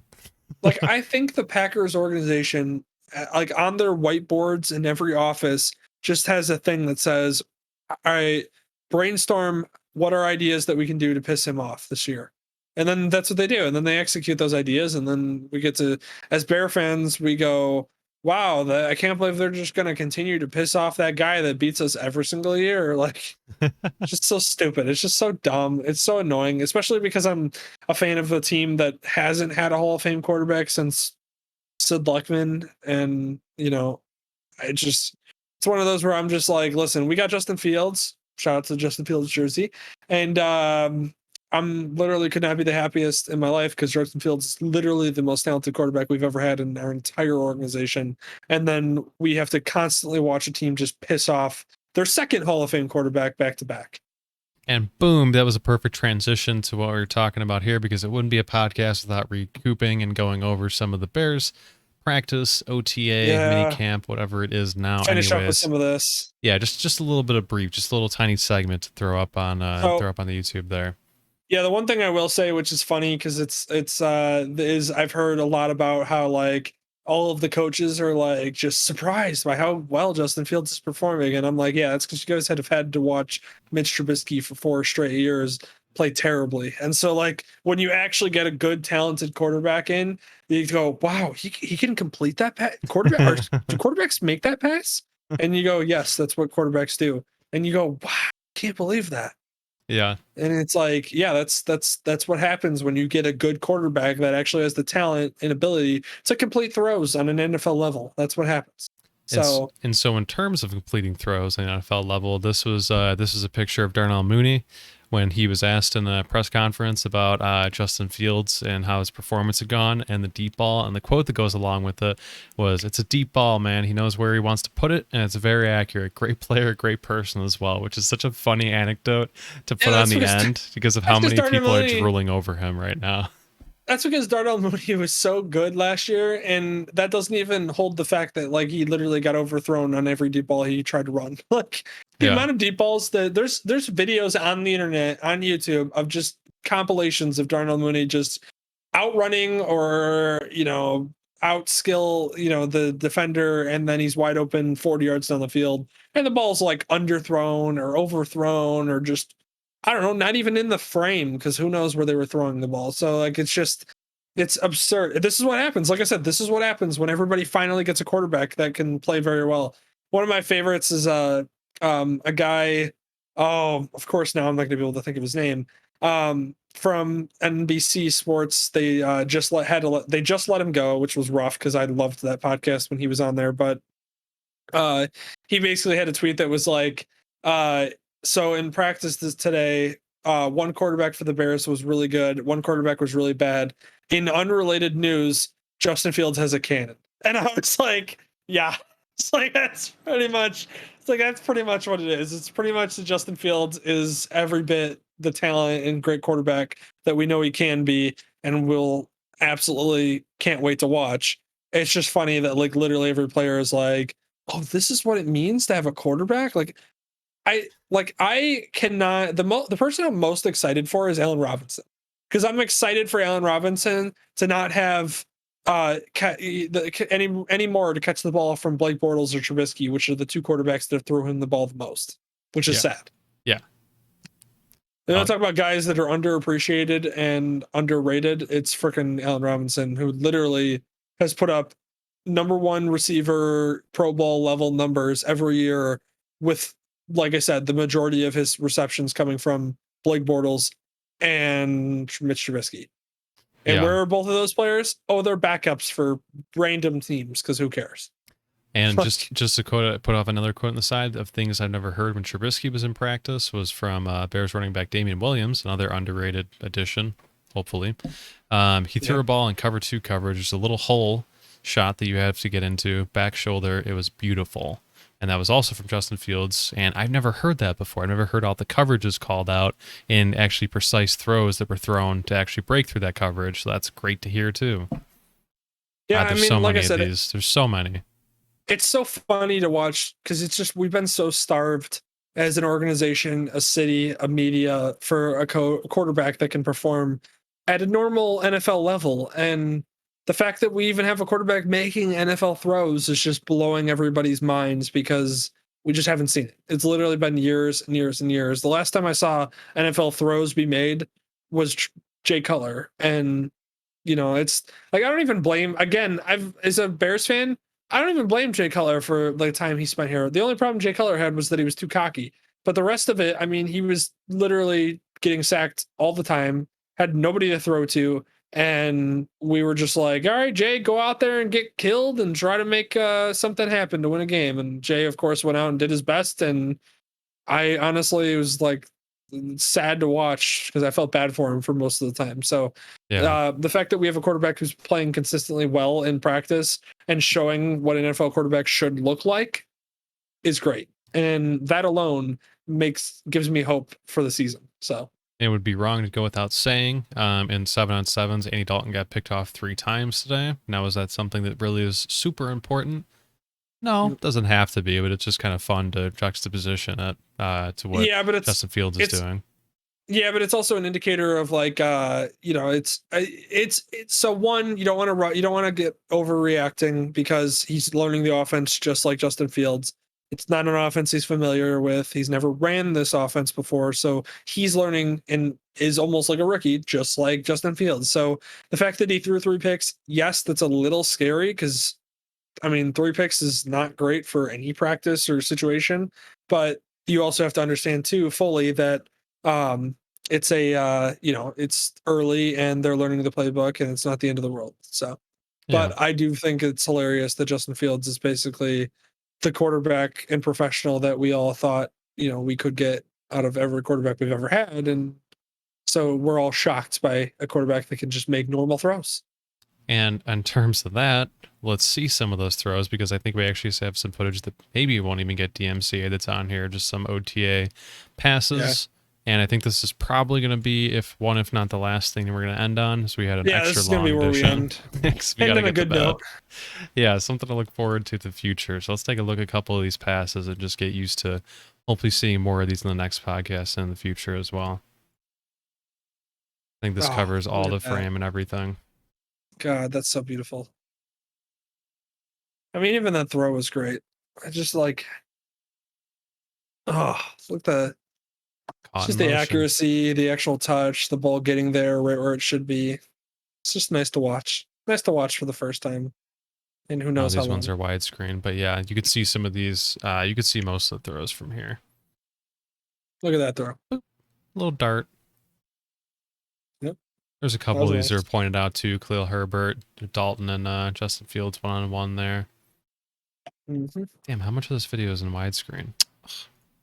That's okay. I'm just gonna do this because whatever. There we go. I also love everything that Justin Fields has been saying and everything he's been doing.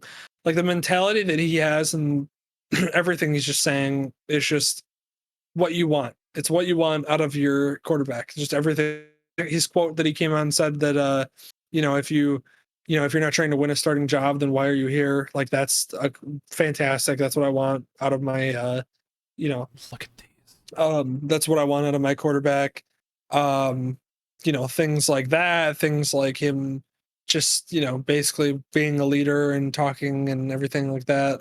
Like I want Andy Dalton to start still because I think what people miss is like people are like, "Oh, you need to start Justin Fields right away. He's the better quarterback." And it's like, yeah, but let's also give Justin Fields a couple of games to still continue to pick up the offense. Like he needs to learn the offense before he gets thrown in with the Wolves. So let that happen naturally rather than, in a panic state like it could be.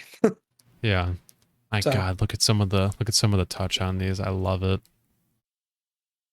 Oh yeah, the ball's beautiful. It's like it's great. It's fantastic. It's so much fun to see a quarterback actually make good throws and wear a Bears uniform because that hasn't happened in You just even see it coming out of his hand and stuff on some of the deep balls, which they threw a lot of bombs. They had a lot of footage of like bombs that were being thrown down the field. That was kind of funny. Like, yeah, that one from Dalton. Well, it's because they run the slants and they run the out routes and the all the non-flashy routes that you would see in a game. They run those constantly in practice, and I'm sure he's performing well in them. It's just one of those where they're not flashy. People want to see the deep throw. Yeah, and it's fair to say too. Justin Fields had, I think, 2 fumbles when he was coming out of the out of center, which I understand he is a primarily shotgun quarterback, so that's not really a big thing to be worried about at all. And you also have to gain chemistry and build a camaraderie with your center and everything, timing, because it's so quick the way it needs to happen in the NFL that like it's not surprising that he would have some issues as far as timing and things when coming out of the center or coming out from underneath the center because it's such a quick, it's like a field goal kick. When field goal kick, it's less than, it's like 1.7 seconds or something from the fact that when the ball's snapped to when it's kicked. It's the same kind of thing with a snap. It happens so quickly that there's the chemistry issue, there's where the ball's going to be placed, where the laces are placed, when the snap comes, when you snap it, because you have to basically time yourself. You have to basically sync yourself with the timing that the center goes by, his reaction time. So it's just, there's a lot that goes into that. So that's not surprising. And that's why you do these, that's why you do OTAs. That's why you do a training camp. That's why you do a preseason. It's to work out all those kinks. So not surprising. Yeah. And not worry. So it looks like pretty much for the most part, we got lots of things to look forward to, lots of things to follow. Yep. I'm going to call this a wrap on June 9th, Yeah, we got extra long podcast. Yeah, this is an extra long podcast, but you had plenty of stuff to go through, plenty of topics. If you missed any of them or want to catch any of them in the further, check out our YouTube channel where we'll be posting all of those clips this weekend, as well as any clips from the past podcast you can check out there as well. If you are here or still listening or are listening at home in YouTube and whatever it may be, thank you for joining us. Thank you for giving us a listen. Like I said, it was an extra long podcast, got through a lot of topics. Next week, we'll have a lot more. We didn't get to the Major League Baseball topic, but we'll talk about that next time. So that's a teaser for next one. And I'm sure there's going to be plenty of news that comes by next time. So thank you again, Tessa, for joining us and teaching us all about that. Thank you, for all of the information that we got from that. And hopefully next time we could bring Tanny on to give us a lesson in all of the Euros and soccer and football in general. So there's that to look forward to. And I think that's it. I think that's everything. Yeah, shouts out to our editing and our production team for the next couple of days and getting everything up. Hopefully we can actually have everything up and posted fully with all the bells and whistles this time. It'll be exciting as well. So that's going to be a wrap on June 9th.